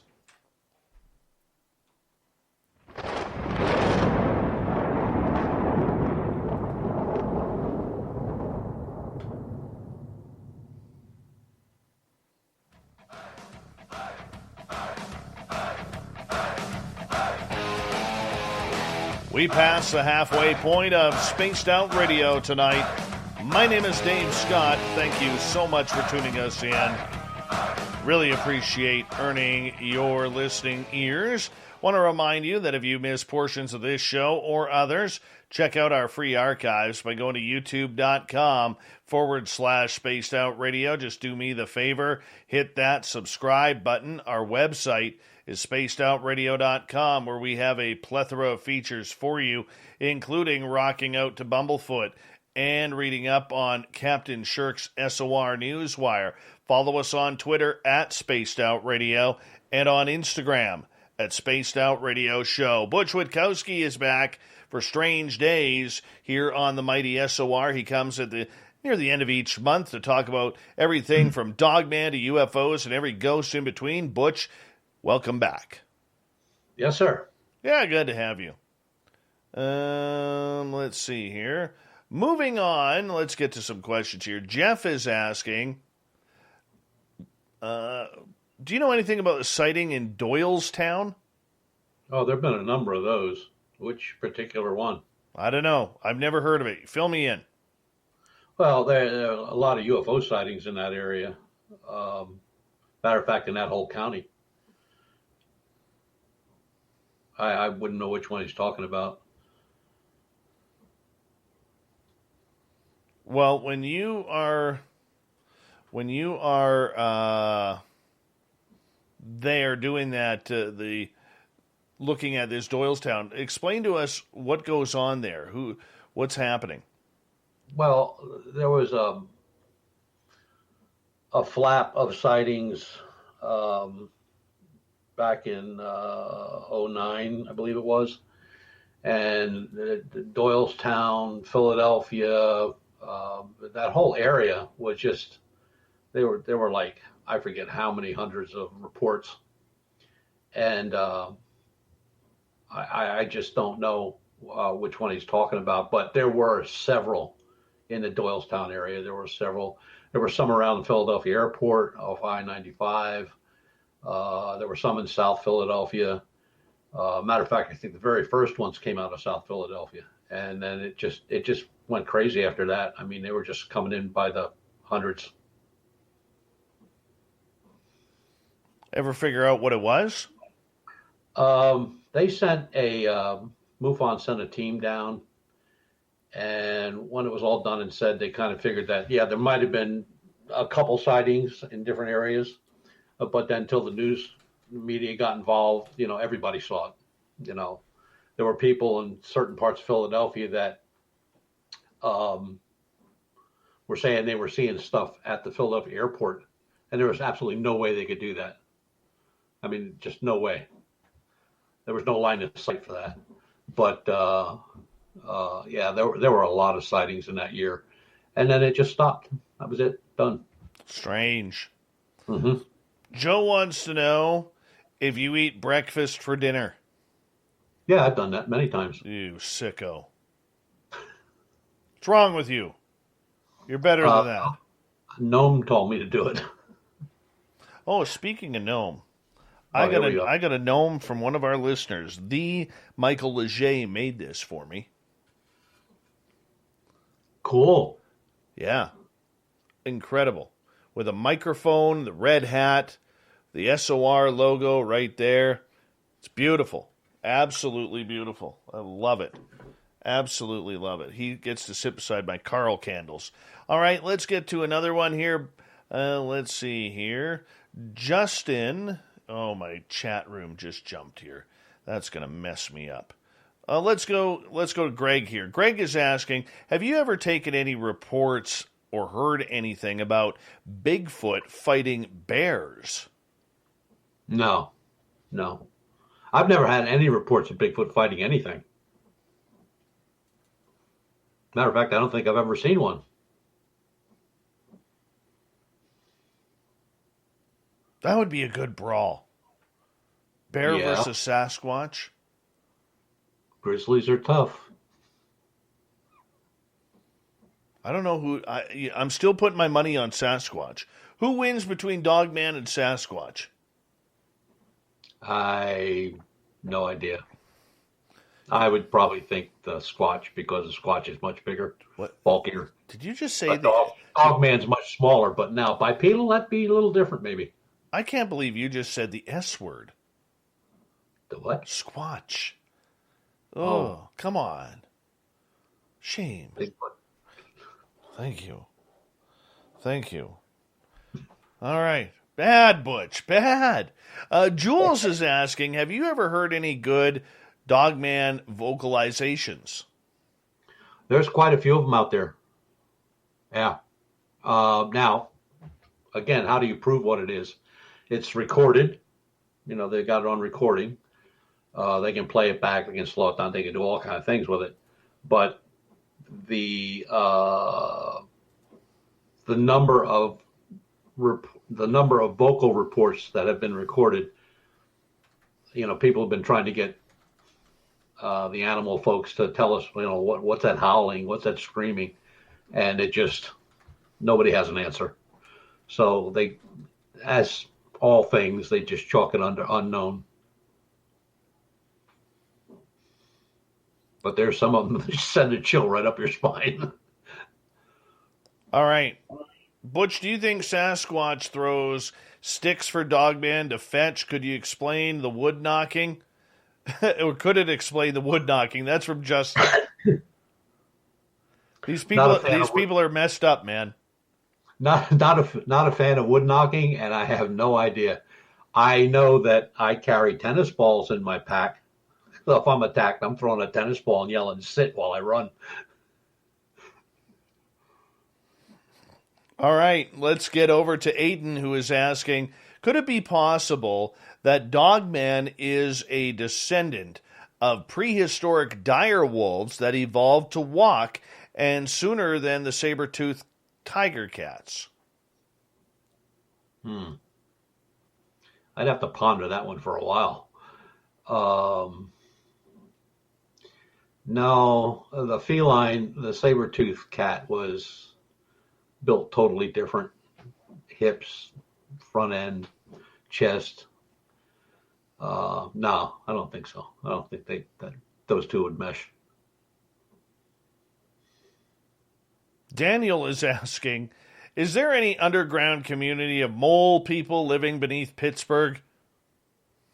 That story has been around probably longer than I've been alive. Okay, you got to explain this to me because I've never heard this.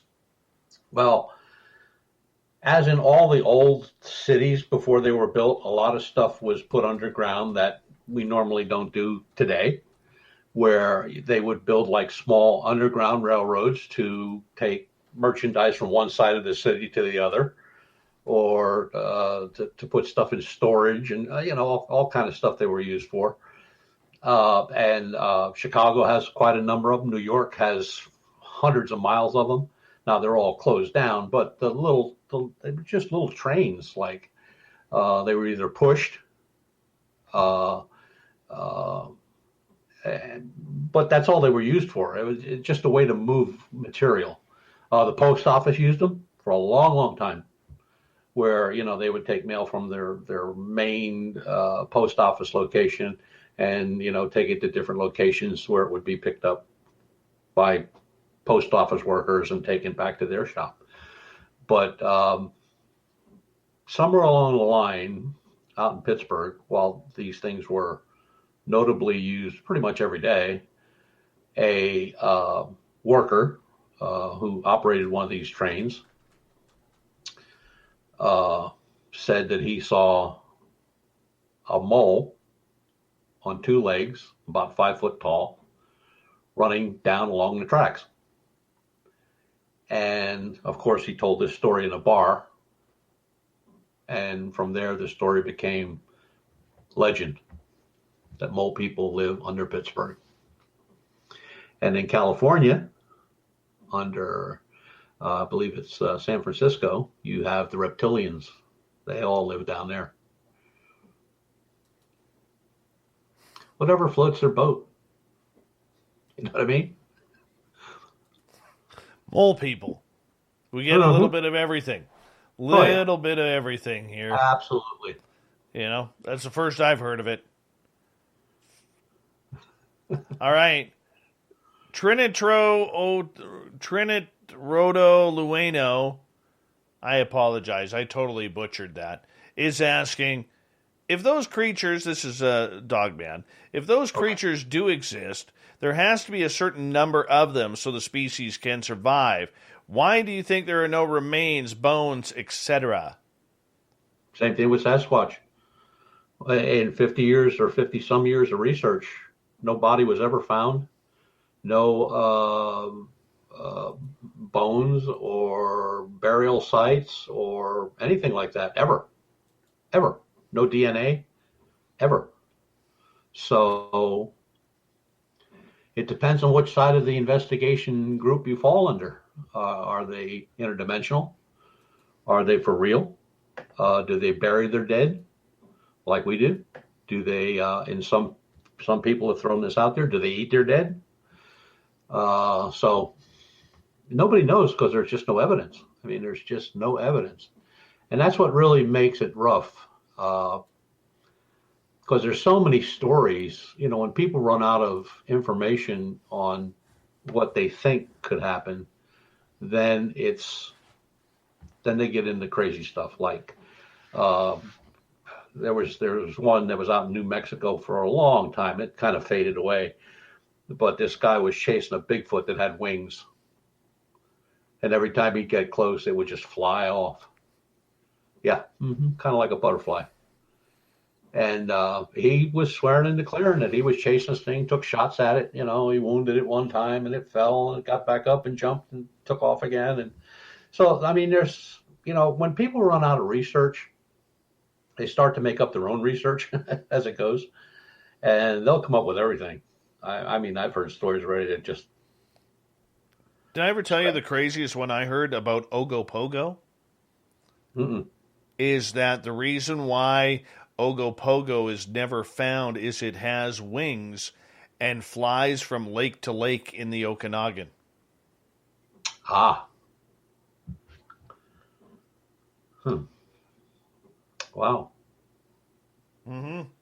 Jeff is asking, Butch, do you know if there are any tactics used by Bigfoot hunters to lure Bigfoot in? Oh, they've tried everything.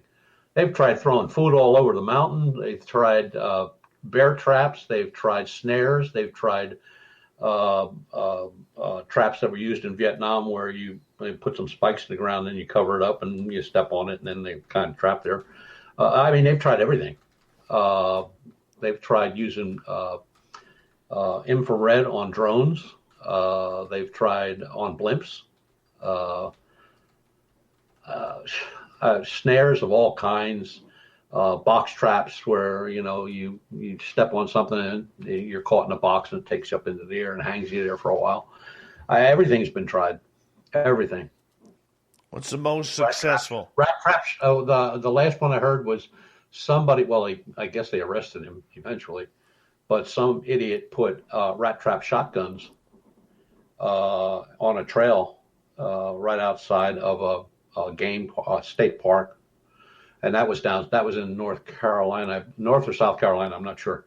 But what this guy did was bought a bunch of old single shot shotguns, cut them all down, and wired them up as rat trap. So somebody tripped the trigger, tripped the wire, the shotgun went off, and he had them on sides of the trail. Both sides of the trail were like 12 of them. And actually what set it off, which got the game commission involved, was a deer walked into it and got killed. And somebody saw the deer down and saw it was hit with gunfire, but they didn't see any hunters or anything. But these guns were concealed in the trees, wired to the trees, and they finally got the guy. But can you imagine some kids like walking up through there? VPXM is asking, what year did you see your first unidentified craft? 1989. Want to explain it? Was living in Tucson, Arizona at the time. Had some gentlemen putting in saguaro cactus in the yard. Wife went in to get some cold drinks for everybody because it was very hot. And, you know, I went to take a swig of my tea. And as I took a swig of my tea, I'm looking at everybody else is like staring up at the sky. And I looked in the same direction. And there was a craft hovering above a mountain, which was like 3 football fields in length, maybe 5, 6, 7 stories tall. Some really faded green lights along the side of it. It was definitely saucer shaped, but it was on an angle. So it kind of looked like a tube. But when it took off, it flattened itself out. And we watched it for at least a good minute or two. And not only did we see it in my yard, but my neighbor, the doctor, he saw it. And the guy across the street, which another neighbor who was, he was head of all the federal prisons for the United States government in the Southwest. And we all saw what we saw. And I ran in and called everybody I could think of, Department of Public Safety, State Patrol, Tucson Police, media, all the media outlets, airports, Davis-Monthan Air Force Base. I called everybody. Nobody saw it. Wow. It just hovered there. It was very quiet. There was no, like the watches didn't work or anything like that. No physical feelings. It just kind of raised itself up a little bit after a bit and just shot off west like a bullet. It was just a blur. Incredible. Yeah. Decatus has a question here. I'm getting a little feedback again from you. And he is asking, what do you think of frequency and vibration? Can we be induced into seeing things? Yes. Yeah, it's called, it's like an ultrasound. It's a sound that we can't hear, but it can affect us. Animals can hear it. And it's way low on the scale of sound in decibels. It's been said, and I guess there have been some studies, I've never read them, but I've heard about them, where there's been studies where people were affected by that sound that actually drove them, you know, half bat crazy. And the most dominant animal that reacts to it is a tiger. A tiger will, I'm going to use the word purr, but at such a frequency, like it causes in a human being fear. Once that animal realizes it's fear, then they'll attack. Stu Gerson is asking, Butch, have you actually seen a Bigfoot? No. I'm sorry, no. I'd love to. That's why I'm going to come up and stay a couple weeks with Dave. Yeah. If you ever get here. He'll find one. Mm-hmm. All right. Greg is asking, in your UFO sightings, did you see the structure of the craft or just the lights? No, the structure, the whole structure. You see the whole craft, front to back. That's why the size of it just amazed me, because the mountain that it was above, hovering above, is huge. I mean, it's not a little mountain. I mean, it's a mountain. And this thing kind of dwarfed it. I mean, that's why I always say it was like, in my best guess estimation, it was about 3 football fields in length. And height-wise, about 6 or 7 stories. Wow. That's massive. It was huge. It was huge. And the thing that would always amaze me, till this day, it was stone quiet. You didn't hear anything. Nothing. Not a whir, not a buzz, nothing. Even when it took off, you heard nothing. It just like raised up a little bit and gone. Denise is asking, Butch, have you ever heard of a bear man or a cat man? No, I haven't. Well, you're boring. Yeah. All right. I've heard of pig man. You got that down south, pig man. I've heard of that too. Goat man, frog man. Goat man, frog man, yeah. But I've never heard of those two. Those goat men are weird looking. Weird looking. Reminds me of my brother-in-law. Never mind. Joey is asking, Butch, do you have any opinion on what happened at Rendlesham Forest back in 1989? I believe everything that happened at Rendlesham Forest was just the way they said it happened. Why is that? You got evidence. I mean, not only is one guy taking notes and making copies of what's written on the side of the craft, but you have his commander walking around with a tape recorder and taping the whole deal. And when they say it was they've already proven that there was no way from that location that you could see the lights, from the ocean side. So it was, as far as I'm concerned, the whole story is true. All right, let us move on here. I think we're good for questions right now from our audience. I know I probably missed some, but our chat room jumped on us. And so now I'm kind of blind here on what we're doing. But, what do you want to experience, Butch? A face-to-face.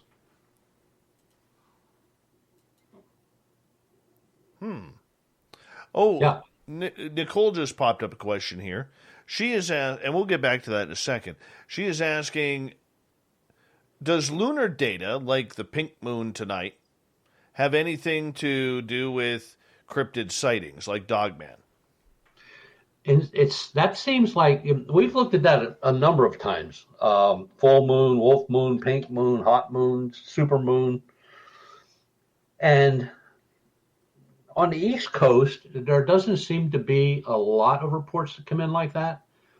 But the Southwest and the Four Corners area of the country and the Northwest seem to have more weird things happening. A lot of it has to do, the way it was explained to me, a lot of it has to do with the moon and how it affects the ocean and weather and everything else.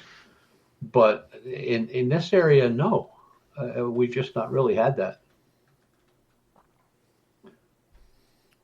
I'm not saying it doesn't. Now, getting back to your site, I mean, you want to have a face-to-face encounter. We got 90 seconds before we're going to take a break here at the top of the hour. So I'm curious with you, my friend, what do you want to see? Bigfoot, Dogman, face-to-face? Either one. I don't mean I want to be like, rubbing noses, but I would like to actually maybe at the same time get them captured on. If I can't see them face to face, I want to capture them on thermal imaging, because you can't doctor thermal imaging. Thermal imaging is thermal imaging. That's it. But it would just be because the thermal imaging units that we have, the FLIR devices, we can not only take video, but we can take still pictures. So we always have one camera set up on video, and the other one is set up on still pictures. So that way, if somebody says, well, you doctored that one, well, how did I doctor this one? They both look alike. You know what I mean? One's still and one's video. And that's something you got to be real careful with when you're doing investigations. Whatever equipment you're using, you've got to stand by that equipment. So FLIR is FLIR. I mean, that's the way it is. Night vision is night vision. That's the way it is. And even our night vision, when I purchased those through ATN, I got the ones where I could video or take a picture, because, if these things are quote unquote interdimensional, they shouldn't show up on night vision, nor should they show up on thermal imaging, except their outline. Butch Witkowski's Strange Days continues on Spaced Out Radio right after this. I want to ask Butch more of your questions, and we're going to ask Butch about photographs as well, whatever else we could jam in. Then at the bottom of the hour, we have the news wire and the thought of the day. Spaced Out Radio continues right after this. All right, buddy. We are just going to break here. I will be right back. Hello, this is your guitar man, Ron Bumblefoot Thaw, and I have to tell you, I love the response I get for Little Brother is Watching from Spaced Out Radio fans. It's amazing how music can inspire and make people think deeper about what's going on in the supernatural world. You can head over to my website, bumblefoot.com, to check out my music, my guitar workshops, my touring, even check out some of the hot sauces that I'm working on. And make sure you keep on listening, because with Spaced Out Radio, you know Little Brother is watching. We're adding to the entertainment online for Spaced Out Radio. I'm Amber Beckrud, and I want to invite you to subscribe to our YouTube channel and check out Cryptid Tales, where I will take you on a journey into some of the strangest legends and lore from around the world, relaying the stories to you of the strange creatures and experiences that people have had throughout time. You can find Cryptid Tales at youtube.com/Spaced Out Radio. And while you're there, don't forget to check out our free archives and leave a comment. See you there. Hey, space travelers, this is John Resig, founder of the Chive and Chive Charities. If you know anything about our website, you know we like to do things a little differently. We're not some faceless organization collecting money for a nebulous cause. Our donor dollars go directly toward life-improving items. Then we give those items directly to an underdog who needs it most. To become a donor with Spaced Out Radio's official charity, Chive Charities, just go to chivecharities.org/donate.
All right.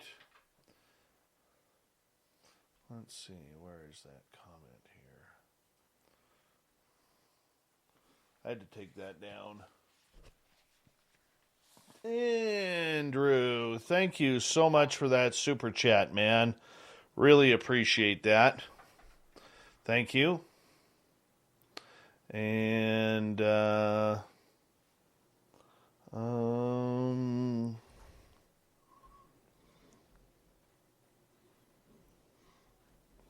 want to say a big thank you to everybody. Let's give a shout out. Ed Clater, TH, Filth, Science Bob, Aiden, Catfish, VPXM, Dirt Road, Nicole, Robin, Sylvia, and James, Wendy, Magnolia, Jeff, Jules, Emily, Aiden again, Wagon Breath, Fast Hemi, Ed, Fapster, Kevin's Beard, and Andrew for the awesome super chats. Really appreciate that, man. Really appreciate your love and support of this show. Thank you so much for helping us out. And big thank you to everybody who's tuned on in, giving us a thumbs up, thumbs down, thumbs sideways. And the new look, I'm digging it, man. I hope you guys are too, as we continue on here on Spaced Out Radio. We got 1 hour left, and I'm telling you, this is pretty exciting stuff here. Very exciting stuff. I'm liking the new look. It's good to have you on camera there, Butch. Thank you, sir. No problem. No problem whatsoever.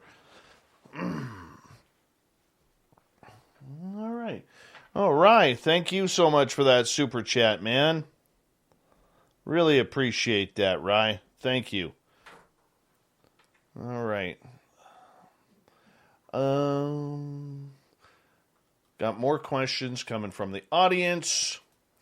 And let's see here. Thank you, Clam. Wow. People are amazing, man. Absolutely amazing.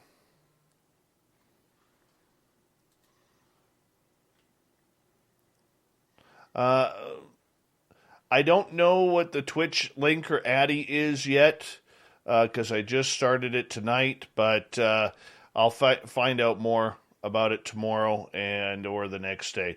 We got about 10 seconds here. Stay tuned as we got some more Butch Witkowski coming up here momentarily. Let's do this thing, everyone.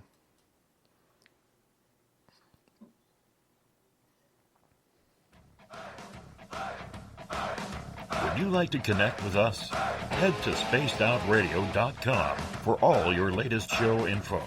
Now, back to Dave Scott and SOR. Here we go with the third and final hour of Spaced Out Radio tonight. My name is Dave Scott. Thank you so much for tuning us in. We really do appreciate earning your listening ears wherever you are on this beautiful planet we call Earth.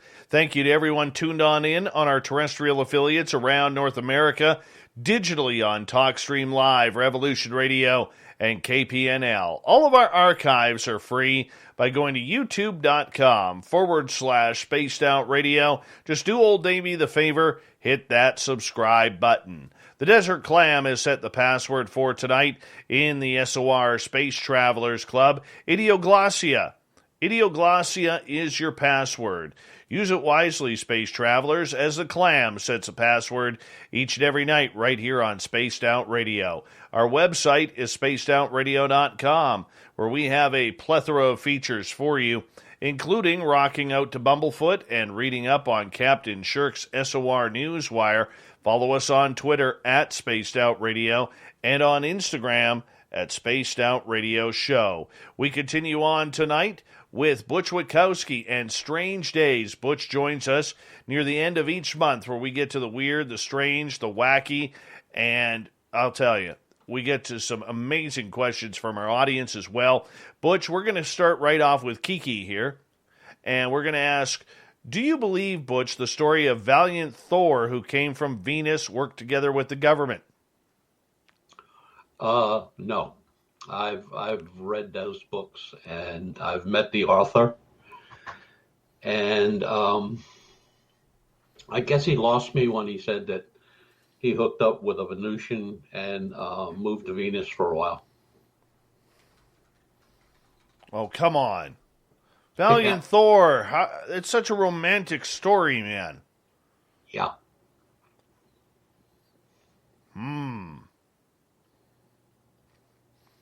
Greg is asking, did you feel like the UFOs you saw were watching you during your sighting? There's no way I could tell that. Maybe not. I don't know. There's no way I could even talk about, there's no way I could even come up with that one. How did you feel when you saw that mothership? Even though we got to watch it for a bit and everybody saw it, it was not just me, it was everybody. It was kind of like half disbelief and half thinking what my wife might have put in the iced tea. But it was, you didn't take your eyes off it. I mean, you were Once you saw it, you were glued to it. I mean, it just you looked at every little thing, and the color was strange. It was like a burnt copper, like if you see the bottom of a copper pan. It's way too big to be human, eh? Yeah, way too big. Katie is asking about Mothman. Is there anything new? The sightings continue. They're just there. The last one I saw was maybe a month or so ago in the same area up by the dynamite plant. But other than that, I guess they continue. Now, the Mothman that has been seen around the Illinois area and into Indiana, how much different is that one from the Point Pleasant sightings in West Virginia? They're pretty similar. The stories are similar. The description's similar. Now, is that something that they're actually seeing, or is it something that they're taking from what they've heard and putting it into their own side? It's hard to tell, but they're very similar. What's the biggest differences? I think the wings. Some say they're, well, a couple say that they're feathered, which they've never been described like that. And the others say that they are velvety looking, it's very smooth like skin. I think that's the only difference. Weird. Just weird, my friend.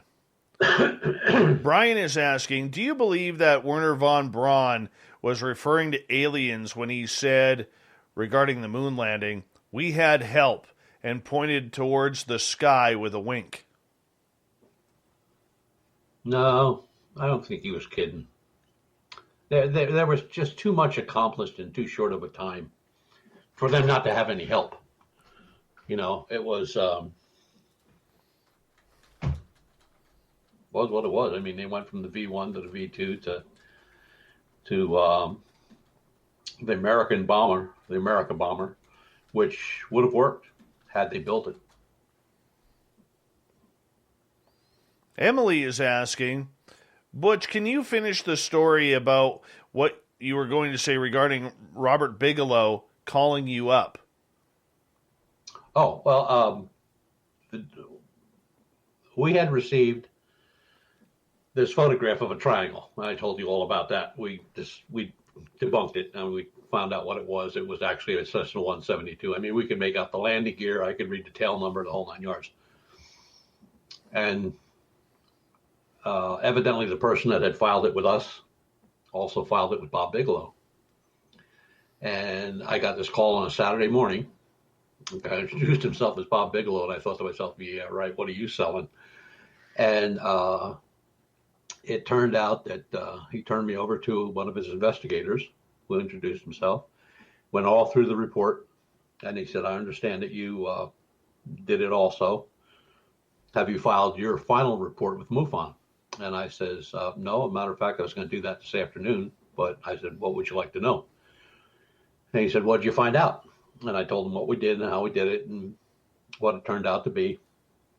And he said, we've received quite a number of reports from this individual, and we just wanted to know if they were for real or if this person was, making it up. And I said, well, at this point, they made this one up, that's for sure. So you can take it from there. And he thanked me, and that was it. What's the biggest mistake that people make when photographing something strange? Using their flash at night. That's just a no-no. I mean, you can get flashes off of everything. Flashes are a lot more powerful than people think. I mean, you could be shooting up at the sky and there's a telephone pole in the way and there might be a nut or a bolt or something sticking out and it'll flash back on you. And all of a sudden you got a UFO. Never use a flash, ever. Indoors, same way. If you're on a paranormal case, don't ever use it. Flashes don't mean anything. Now, if you're videographing with a thermal camera or a multispectral camera, You don't need that. I mean, it's going to show everything. But outside at night, you're better just taking the shot. When you're shooting for UFOs, make sure your camera's set for infinity and take the shot. One of the things that I find interesting about photographs is everybody wants to edit their own photos. They want to zoom on in to the point where everything becomes blurry and pixelated. They want to use different types of coloring to try and, analyze the photographs. And we never seem to see the original anymore because everybody wants to play Photoshopper. How dangerous is this for people who have something really cool in order to, quickly disparage what they may or may not have caught?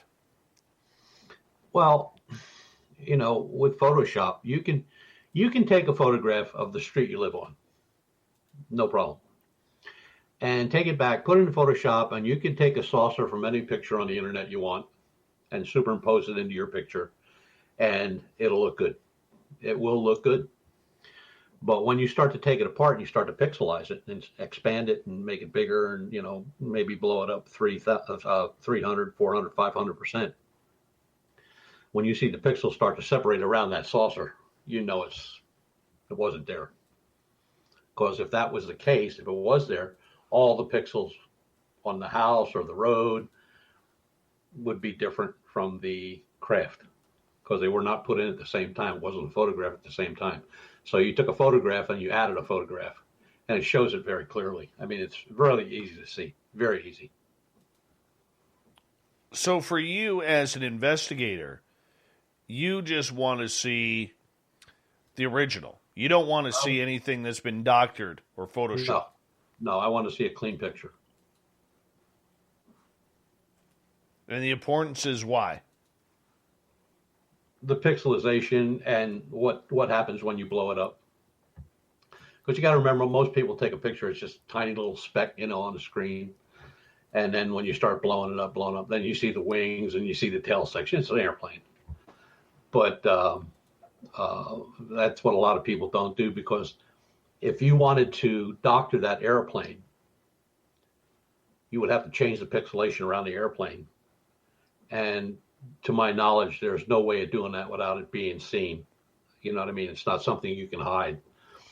People have tried putting clouds around things, or photographing something over a mountain and kind of like moving the mountain up higher to change the size of the craft. But it doesn't work, because once somebody blows it up and they start checking the pixels, I mean, you can't hide those. I mean, they are what they are. I mean, that's what the photograph is made of, pixels. So when you have a photograph of having say a saucer and up in the sky, and say below there's a city or something below it, and you blow it up 300, 400, 500%, whatever you're blowing it up to, and you start, zeroing in on a certain area, the pixels on the aircraft should be the same as the pixels on the ground. If the pixels on the ground are kind of uniform, but the pictures of the craft are now all kind of zigzaggy, or they're not put together square, they might be off by that much, or they're tilted or something. It's a doctored photograph. Okay. So when people are out in the forest or maybe on a ghost tour or trying to photograph a UFO in the sky, what's your advice to them on how to do it? Well, like I said, no flash. Set the camera for infinity. Try to use a camera. Phone. The phones don't cut it. I mean, they take a nice picture if you're photographing your dog or your wife or a picnic or, anything. But they're not made for that. They're not made to shoot to infinity. After a while, they just distort, and then you have nothing. So digital cameras are inexpensive. Canon Sure Shot is a very inexpensive camera that has a very good lens on it. And I was going to, if somebody was just going to start doing that, that's the camera I'd tell them to get. I mean, if they want to go nuts, they can buy a Nikon or a Canon or anything like that. I mean, we have them all, but, we have a little Panasonic 2/3 camera that I carry in my pouch, in my backpack. And even that has a very good lens on it, so I can shoot to infinity. So if I take a shot of something, it is what it is. And I can go back and pixelize it and everything stays the same. So that's the mark of a good camera. If you can take a picture of something, I don't care if it's your dog, your wife, your cat, whatever, and you put it on in the program that usually comes with the camera, and you blow it up, nothing should change. I mean, it's going to distort. It's going to, get fuzzy and get weird looking, but nothing changes. You know what I mean? There's no like half the head is missing or the arms aren't right or the background is different. Discombobulated. It's out of focus. If it's nice and clear and you can picture everything, even when you're blowing it up, it's going to just, like I said, it's going to distort, but everything stays the same. It doesn't change. That's a mark of a good camera. What about using old school cameras with film? I have 2 of those in the truck because I use them mostly for evidence because you can't mess around with a negative. And I shoot one camera's set with color. That's a Nikon, Nikon Mat, and the other Nikon Mat is set with black and white. So I actually what I'm actually doing is I'm backing up my digital photographs. Because digital photographs, first thing somebody's going to say is, oh, you doctored that. Well, here's the same shot, but it was taken with black and white, or here's the same shot and was taken with color film. Can't mess with those. Just like you can't mess with thermal imaging. Can't. Doesn't happen. And years ago, a lot of researchers for evidence carried Polaroids because you couldn't do anything with those either. They were what they were. What you took a shot of is what you got. And yeah, but Polaroids, when they were developed, were absolutely horrid. Oh yeah, but that's what they had back then. I mean, they didn't have anything else. Nobody could afford a Nikon back then. The Nikons were in the $1,000 range, a couple $1,000 range back in the early 60s. And that was just the camera. That was just the body. That wasn't the lens. The one that I really went nuts on that I just, you get these things in your head, you just have to have that. That just has to be. And I bought a Nikon film camera, Nikon Mat. It was an older camera, but it was brand new. It was never used. I think I paid like $800 for the camera.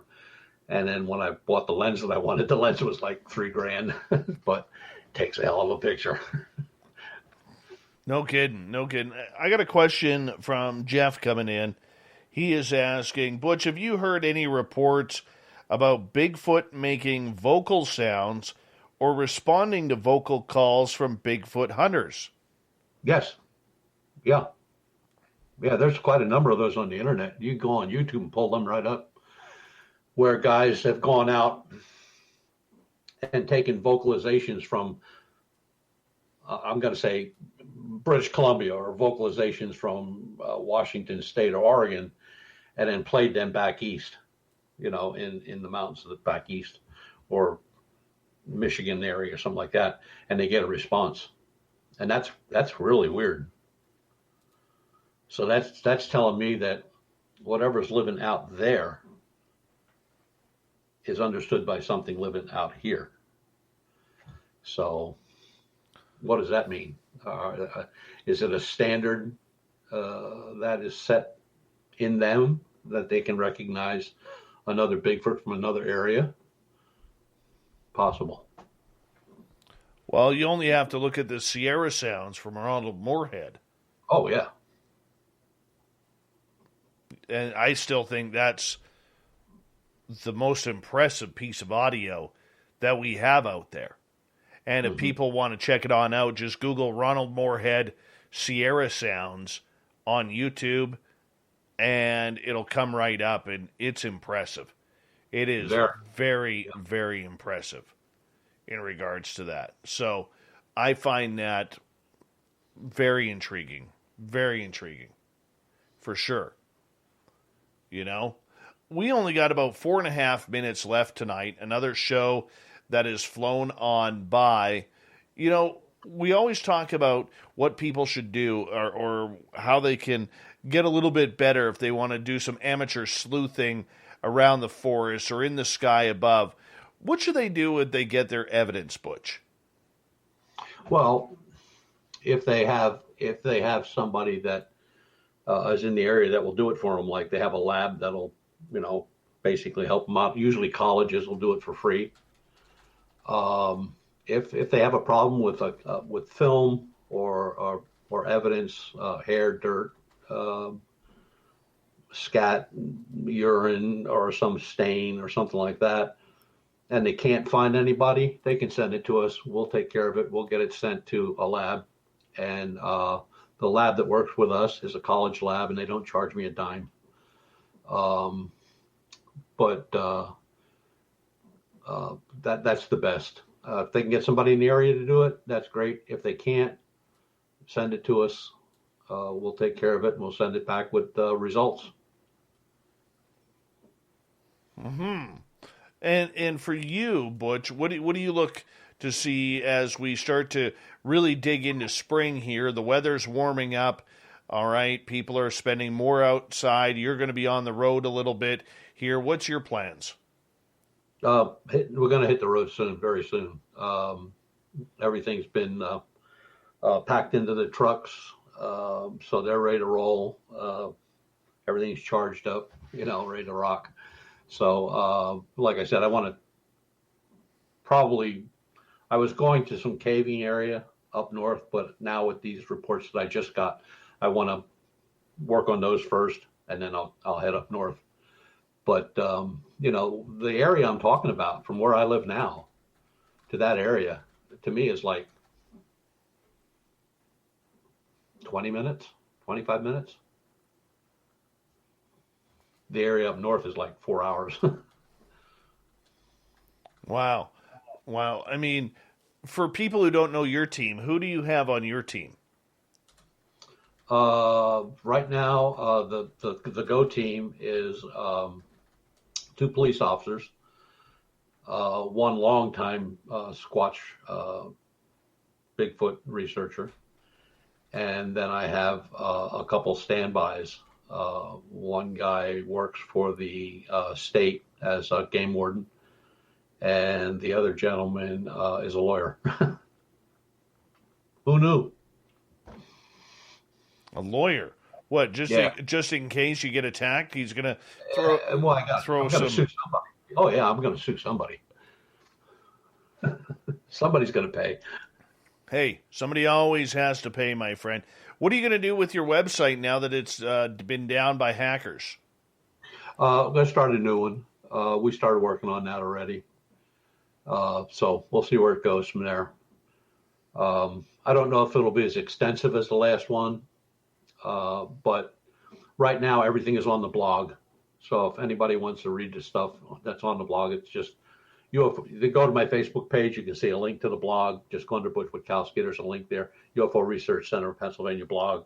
Click on that, takes you right to the blog. And that's where I've been putting stuff now till we get the other one up and running. Well, my friend, we've got like 35 seconds. Let everybody know how they can get a hold of you. I just did. Well, I mean, like, can they call you? I know. Oh, yeah, sure. My email address is butch218 at djazz, DEJAZZD.com. And if they need, just send me an email, give me a number to call you, and I'll call you right back. I check that all the time. As a matter of fact, I have one computer set up just to take email. Beautiful. Beautiful. Butch, my friend, we will talk to you next month. It's always a pleasure to have you on Spaced Out Radio. Always appreciate you coming here, my friend. I'll wear my wig next time. Beautiful. Beautiful. Butch Witkowski, and Strange Days, UF4cop.com. That website will be changing, though. Check them out on Facebook. Coming up next, we have the SOR Newswire. We have the Thought of the Dave. Stay tuned. Spaced Out Radio continues right after this.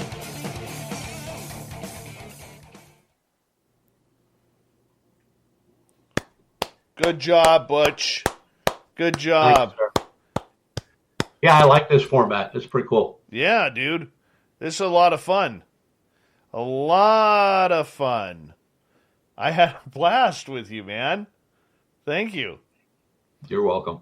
All right. We'll talk to you next month, maybe before, Yes, if we can get anything good going on, and we'll go from there. You got it, brother. All right, my friend. You take care, okay? You too. Bye-bye. See you, Dave. How awesome is that? Butch Witkowski. Now you get zoomed in on me, people.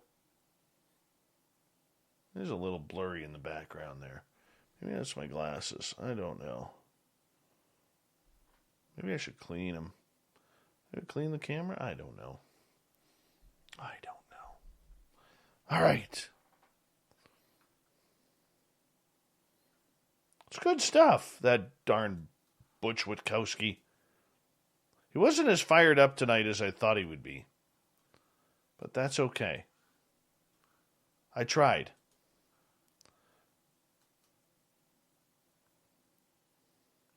Hello, Flash Erd. How are you? Bettin Spaghettins. Nice to see you here. Thank you, Nicole Sakic. Wendy Williams, the gorgeous Wendy Williams. Windex just might help, Dave. Thanks, Wendy.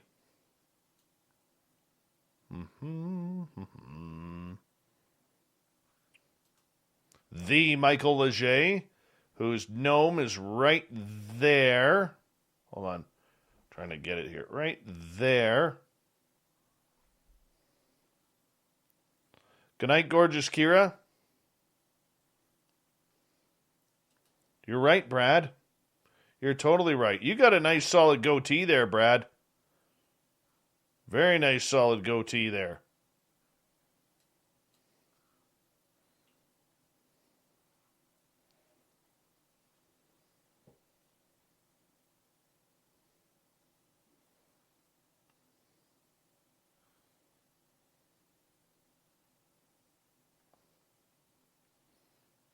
What do we got here?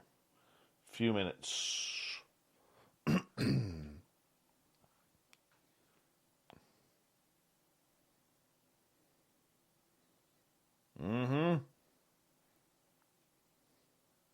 Oh, here's a big thing from Jules. I am pitiful. Decided I can't go get pizza because I have cats asleep on me. I'm turning into Corinth. Ah! Look how nice my teeth are. Look how crooked my smile is. See? This side goes up, down. This side gets stuck up. I hate that. Good night, the Michael Leger. Kiki, good morning to you. Go to sleep.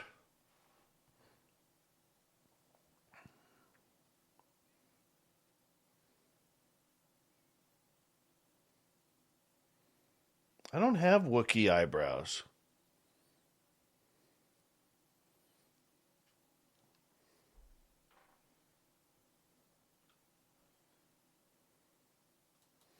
Do I know? Hey, gorgeous Stephanie Jackson, how are you? Do you know of any little people stories? Nah. I do have one that's locally here. Gentleman that I know, he his mom's jewelry went missing, and they heard the pitter patter of little feet upstairs. So I remember talking to him, and I said, "What have you been up to?" He goes, "I'm making a bunch of stuff, hats and everything." And they made a donation to the little people, and the little people returned the jewelry. Excuse me. Canada is not moving to martial law. Stop hanging out on brand new tube.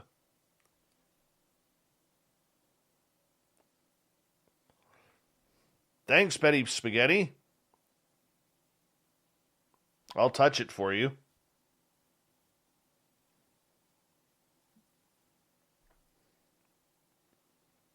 Yes, they will, Flash. Hugely. Thank you to everyone in the Super Chat. We really do appreciate it. Thank you to everyone who tuned on in. Give us a thumbs up, thumbs down. And to all our new subscribers, really do appreciate that. It's all your support for this show has been amazing. Here we go.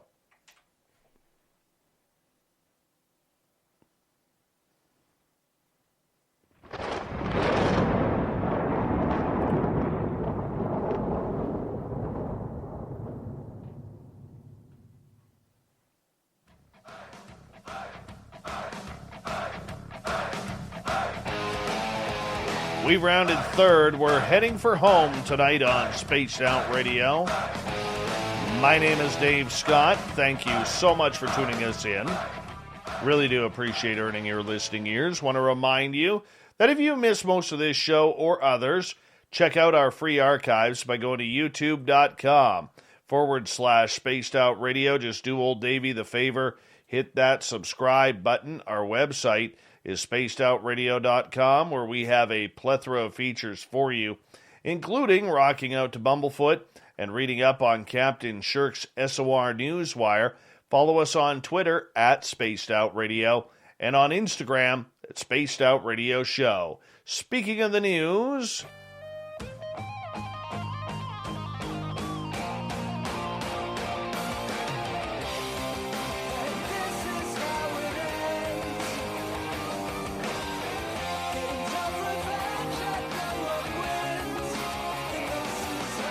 the news is always changing, which is why we bring you the SOR Newswire at the back end of every show, where we get to the weird, the strange, the wacky, sometimes the UFOs. The government could soon release evidence and reports about unidentified flying objects as soon as this June. Luis Elizondo, who ran the program, is now a shuttered initiative to study and explain UFOs or the phenomena. The upcoming report, which has garnered a great deal of media attention, is expected to reveal what the military knows about unexplained craft spotted around its installations and could help demystify a great deal of the bizarre sightings that have been reported. It's worth noting that Elizondo has promised updates on UFOs a couple times in recent years. Last July, for instance, he argued that the Pentagon's UAP task force no longer has to hide in the shadows and will have a new transparency. But there's reason to believe this report will actually arrive in some form, even if it's not a groundbreaking revelation of extraterrestrial life. Former President Donald Trump mandated that the U.S. intelligence agencies had to release what they know about UAPs and UFOs by the summer. I think the government has acknowledged the reality of UAP, Elizondo said. I think they all want answers, and I think they are all willing to ask the hard questions. Well, we'll see. The time keeps ticking. Yeah, Elon Musk's SpaceX may not have plans to send humans to Mars anytime soon, but when it does, those on board may want to take caution. The tech mogul says, and warned in a recent interview, that a bunch of people probably will die in the beginning stages of Mars exploration as his company works out the kinks of traveling to the red planet. Going to Mars reads like the ad book for explorer Ernest Shackleton's Going to the Antarctic, Musk said. And then he goes, it's dangerous, it's uncomfortable, it's a journey. You might not come back alive, but it's a glorious adventure, and it will be an amazing experience. He continued, you might die, and you probably won't have good food and all of these things. It's an arduous and dangerous journey where you may not come back alive, but it's a glorious adventure. Sounds appealing. Mars is the place. That's the ad. That's the ad for Mars. Yes. When asked about plenty of people, we're still sending applications to take part in the journey. Musk again remarked that explorers should be careful what they wish for. I mean, honestly, a bunch of people probably will die in the beginning, he said. It's a tough sledding over there, you know. We don't want to make anyone go, so volunteers only. Musk, who was recently tapped to host Saturday Night Live, initially hoped that SpaceX would be able to send people to Mars by 2024, but later revised that goal for a later date. NASA's Ingenuity helicopter, speaking of Mars, sent back its first color images from Mars, showing a unique perspective of the planet's barren surface from above the ground. The photographs were taken as Ingenuity, a 4-pound helicopter that became first powered aircraft to fly on another planet earlier this month, took its second flight on Thursday. According to NASA, the trip was relatively short, only lasting 51.9 seconds, but in that time, Ingenuity marked several new milestones, such as a higher maximum altitude, increased flight duration, and improved sideways movement. So far, the engineering telemetry we have received and analyzed tell us that the flight met expectations and our prior computer modeling has been accurate, Bob Ballaram said from NASA. We have 2 flights of Mars under our belts, which means there is still a lot to learn during this month of Ingenuity, he added. During the second flight, the tiny aircraft reached an altitude of 16 feet and snapped color pictures of the planet's surface. The helicopter came to a stop, hovered in place, and made turns to point its camera in different directions, Harvard Grip, Ingenuity's chief pilot, said. Then it headed back to the center of the airfield to land. It sounds simple, but there are many unknowns regarding how to fly a helicopter on Mars. That's why we're here, to make those unknowns known, he continues. The series of photographs show the planet's rocky reddish-orange surface. Ingenuity's shadow is visible at the bottom of one of the images, but the historic moment was followed up by more feats just a few days later. On Sunday, NASA took Ingenuity out for its third flight, once again pushing the limits of the machine. While Ingenuity once again climbed to an elevation of 16 feet, this time NASA took the helicopter flying downrange for 164 feet, which is more than the length of half a football field. It also reached a top speed of 6.6 feet per second. Today's flight was what we planned for, and yet nothing was short of amazing, Dave Lavery of NASA said. With this flight, we are demonstrating critical capabilities that will enable the addition of an aerial dimension to future Mars missions. I love that. Here's a good one. 15 people emerged from a cave in France on Saturday after spending 40 days living in its depths without sunlight, clocks, or contact with the outside world. The volunteers were part of an experiment called Deep Time, which was designed to probe the human brain's conception of time in an environment without chronological bearings and to study the group's overall adaptation to life in isolation. In the absence of natural cues to regulate circadian sleep patterns, many of the participants lost their sense of time as the weeks rolled by in the cave. An enormous and well-explored network of subterranean passages in southwest France that served as the site of the experiment. The deep timers were alerted that the experiment was coming to an end on Friday so that they could prepare for their exit the following day. Led by project director Christian Clot, an explorer and founder of a nonprofit research group called the Human Adaptation Institute, the participants were greeted with applause from the team members when they re-emerged into the sunlight at 10:30 a.m. local time, April 24th. And here we are. We just left after 40 days, said Clot. For us, it was a real surprise. In our heads, we had walked into the cave 30 days ago. The experiment's volunteers ranged from age 27 to 50 and included 7 women, 8 men, including Clot. The team had to pass mental and physical evaluations before they were selected for the Deep Time project, and each person had assigned tasks during the 40-day period, which began on March 14th. Food and equipment were supplied for the participants, but their water was harvested on site from the cave. Some volunteers had professional experience that was relevant for a cave expedition, including medical specialists and outdoor exploration experts, but the group also included a jeweler, a business intelligence analyst, a public affairs specialist for a defense industry company. The idea behind the selection of the participants, according to the project website, was to produce a varied group that corresponded daily life. Though the deep timers were not in contact with the outside world, their sleep patterns, social behavior, and vitals were monitored by a team of researchers through sensors used for the duration of the experiment. The volunteers even ingested tiny thermometers inside capsules that transmitted body temperatures inside the digestive system until they were excreted. The medical tests continued even after their exit, as participants had MRIs conducted in Paris less than 24 hours after leaving the cave. According to some of the posts, the broad conclusions of all these observations will take time to assess. Yeah, like we need another shark species.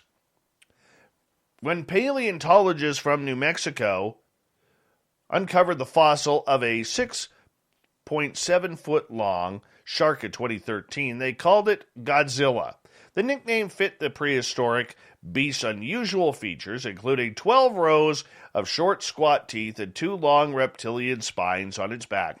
Now, after 7 years of research to catalog its various characteristics, the scientists have determined that the fossil represents a new species.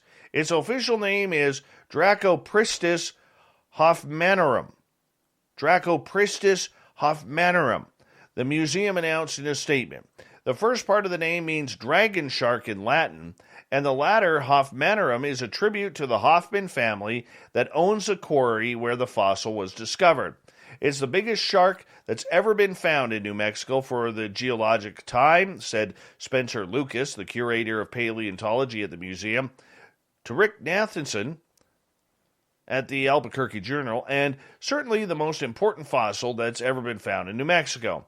Ancient shark specialist John Paul Hodnett, now program coordinator for the Maryland National Capital's Parks and Planning Commission, Dinosaur Park, found the first piece of the dragon shark fossil while sifting through limestone fragments in a quarry in the Manzano Mountains of central New Mexico. The first fragment looked like a piece of limb bone, which struck Hodnett as unusual because although the region is well known for fossils of plants and animals from the Pennsylvanian period, they are also very large. Interesting. That's all we need. This thing's still quite smaller than Megalodon. Nonetheless, probably eat humans if it was alive today. Oh, bad beavers. You know, the beaver is Canada's national animal. Not the moose. The beaver. But sometimes it can be a real pain in the butt. A Canadian telecommunications company said about 900 customers here in British Columbia lost internet service when beavers chewed through their fiber optic cable.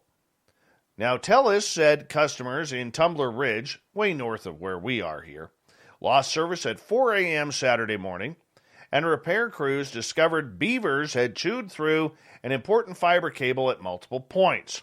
Liz Sauvé, spokesperson for TELUS, said that it was very bizarre and uniquely Canadian in the turn of events. Our team located a nearby dam, and it appears the beavers dug underground alongside the creek to reach our cable, which is buried about 3 feet underground and protected by a 4.5-inch thick conduit. The beavers first chewed through the conduit before chewing through the cable in multiple locations. Repair crews captured photos showing pieces of TELUS equipment being used by the beavers to build their dams. The company said the internet service to Tumbler Ridge was restored fully by Sunday afternoon. Bad beavers. Bad. As if he isn't a star already with 4 Super Bowl rings under his belt, NFL star Rob Gronkowski returned to his alma mater, the University of Arizona, to break a world record by catching a football dropped from a helicopter 600 feet above the ground. Gronkowski, who is serving as honorary coach alongside former New England Patriots teammate Teddy Bruschi for the ASU Wildcats game Saturday, donned a jersey bearing his old university number 48 to make the Guinness World Record-breaking catch. Tampa Bay Buccaneers slot back, or in the U.S. we call it tight end, made the catch on the third attempt, celebrating his trademark grunk spike afterwards. Every time you step on the field, you've got to raise that bar to another level, baby, Gronkowski was quoted as saying after the catch, and I just raised the bar to this level. Well, that's pretty cool. That's pretty cool. Hundreds of people with the first name of Josh gathered in Nebraska with pool noodles for a battle royal that began as a joke on social media. 22-year-old Josh Swain, an Arizona college student, said he was bored during the pandemic in April 2020. So as a joke, he sent a message to a few people who shared his name and challenged them to a duel in 1 year's time in a Nebraska park. Swain said the joke soon turned to a real plan, and Saturday, hundreds of people named Josh gathered with pool noodles in Lincoln's Air Park to battle it out. The event began with Swain and another Josh Swain, who hails from Omaha, playing rock, paper, scissors for the rights to their name. The Arizona student won the initial contest, and the event then turned into a pool noodle melee. A 4-year-old boy named Joshua Vincent Jr. was declared the winner of the pool noodle battle and was presented with a Burger King crown and hoisted into the air to a round of cheers from all the Joshes there. The Joshes collected 300 pounds of food for the Food Bank of Lincoln and raised more than $8,000 for the Children's Hospital and Medical Center Foundation in Omaha. Great move, Joshes. Great move. Auction company Sotheby's announced that Kanye West's Nike Air Yeezys 1 prototype shoes have sold for a record-breaking $1.8 million through a private sale to sneaker investing platform Rares. The sale has made the Nike Air Yeezy 1 prototypes the most valuable sneakers ever and marks the first recorded sneaker sale for more than $1 million. West wore the shoes at the 50th Annual Grammy Awards in 2008, where he took the stage to perform Hey Mama and Stronger. The pair were made exclusively for West and signaled the start of a partnership between the rapper and the shoe brand. West later took the Yeezy brand to Adidas in 2013 and continues to sell shoes through that company. We are thrilled with the result, which nearly tripled the highest price on record. The sale speaks volumes of Kanye's legacy as one of the most influential clothing and sneaker designers of our time and of the Yeezy franchise he has built, which has become an industry titan. Furthermore, it builds on the recent growth in Sotheby's sneakers, which is now offered across our Buy Now marketplace, auction, and private sales, Bram Walker said. Kim Kardashian, by the way, filed for divorce from West in February after close to 7 years of marriage. What that has to do with the story, I really don't know, but it's in there. And finally tonight, this is a good one. Here we go. A dog named Lucia needed rescuing last week after injuring her paw while hiking, leaving her unable to walk. On the third day of a hiking trip in the Sesame Creek Trail in California's Los Padres National Forest, the 8-year-old Rottweiler injured her paw, and at the time, the dog and her owner were over 4 miles away from the nearest trailhead, could not make it back to the car. Lucia's owner, Kinga, says that while they were hiking back to the car, the dog stepped on a rock, cut her foot. Lucia initially tried to carry on, but just couldn't do it. Eventually, they stopped walking, and the duo had to call it the day up in the mountains. But nonetheless, they were rescued, the dog carried out, and the paw is going to be okay, and everyone is safe.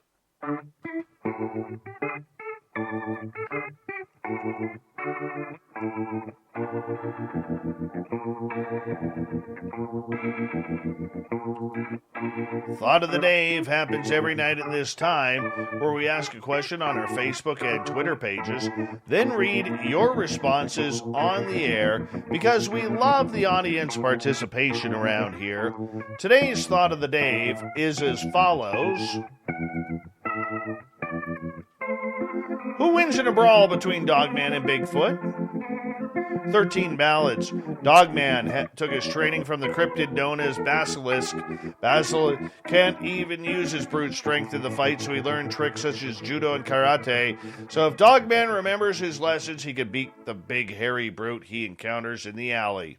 Greg, Dogman pins Bigfoot, but Carl, the special referee, gets distracted seeing Dave, allowing Bigfoot to get Dogman in the camel clutch for the win by submission. Damn rights, Greg.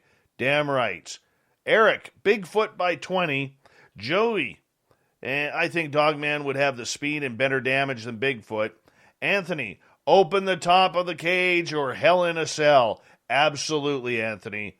Valid question, he says, though. I would assume it would be easier for a Bigfoot to climb the cage, having opposable thumbs and all. Plus, reports of Dogman describe sharp claws. Gotta book it to believe it. Absolutely. Dirty Filth.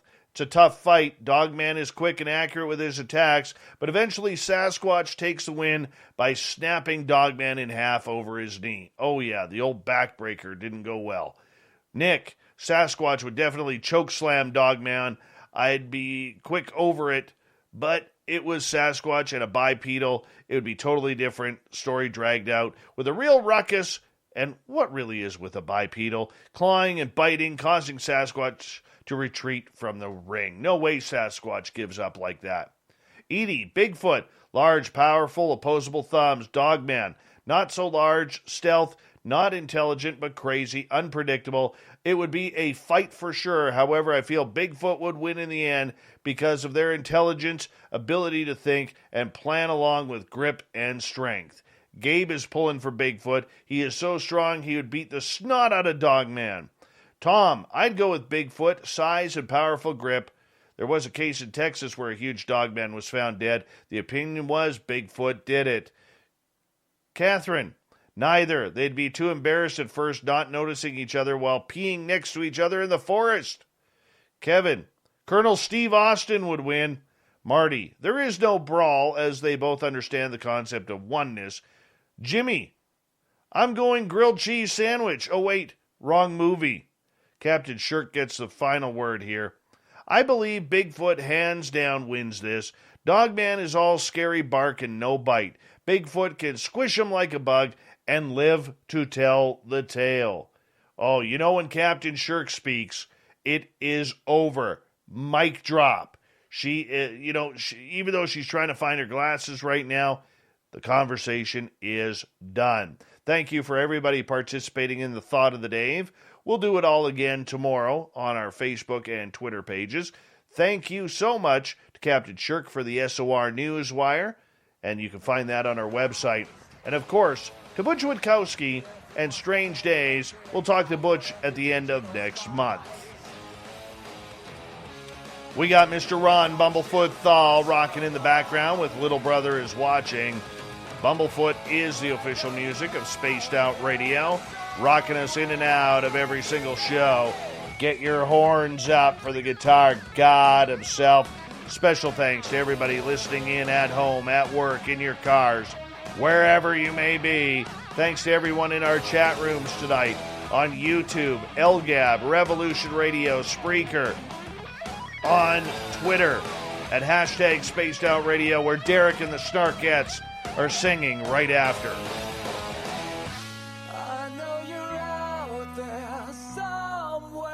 This show is copyright by Spaced Out Radio and SOR Media Ventures Limited. Thank you so much for choosing to share your evening with us, because together, my friends, say it with me, we own the night. Mr. Bumblefoot, we need a favor. We need you to take us home.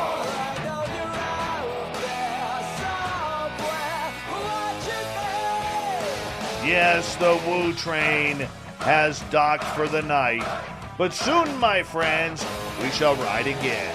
Your seats are always available. Your tickets never expire. And if you want to bring a friend, we've got room for them too. Good night.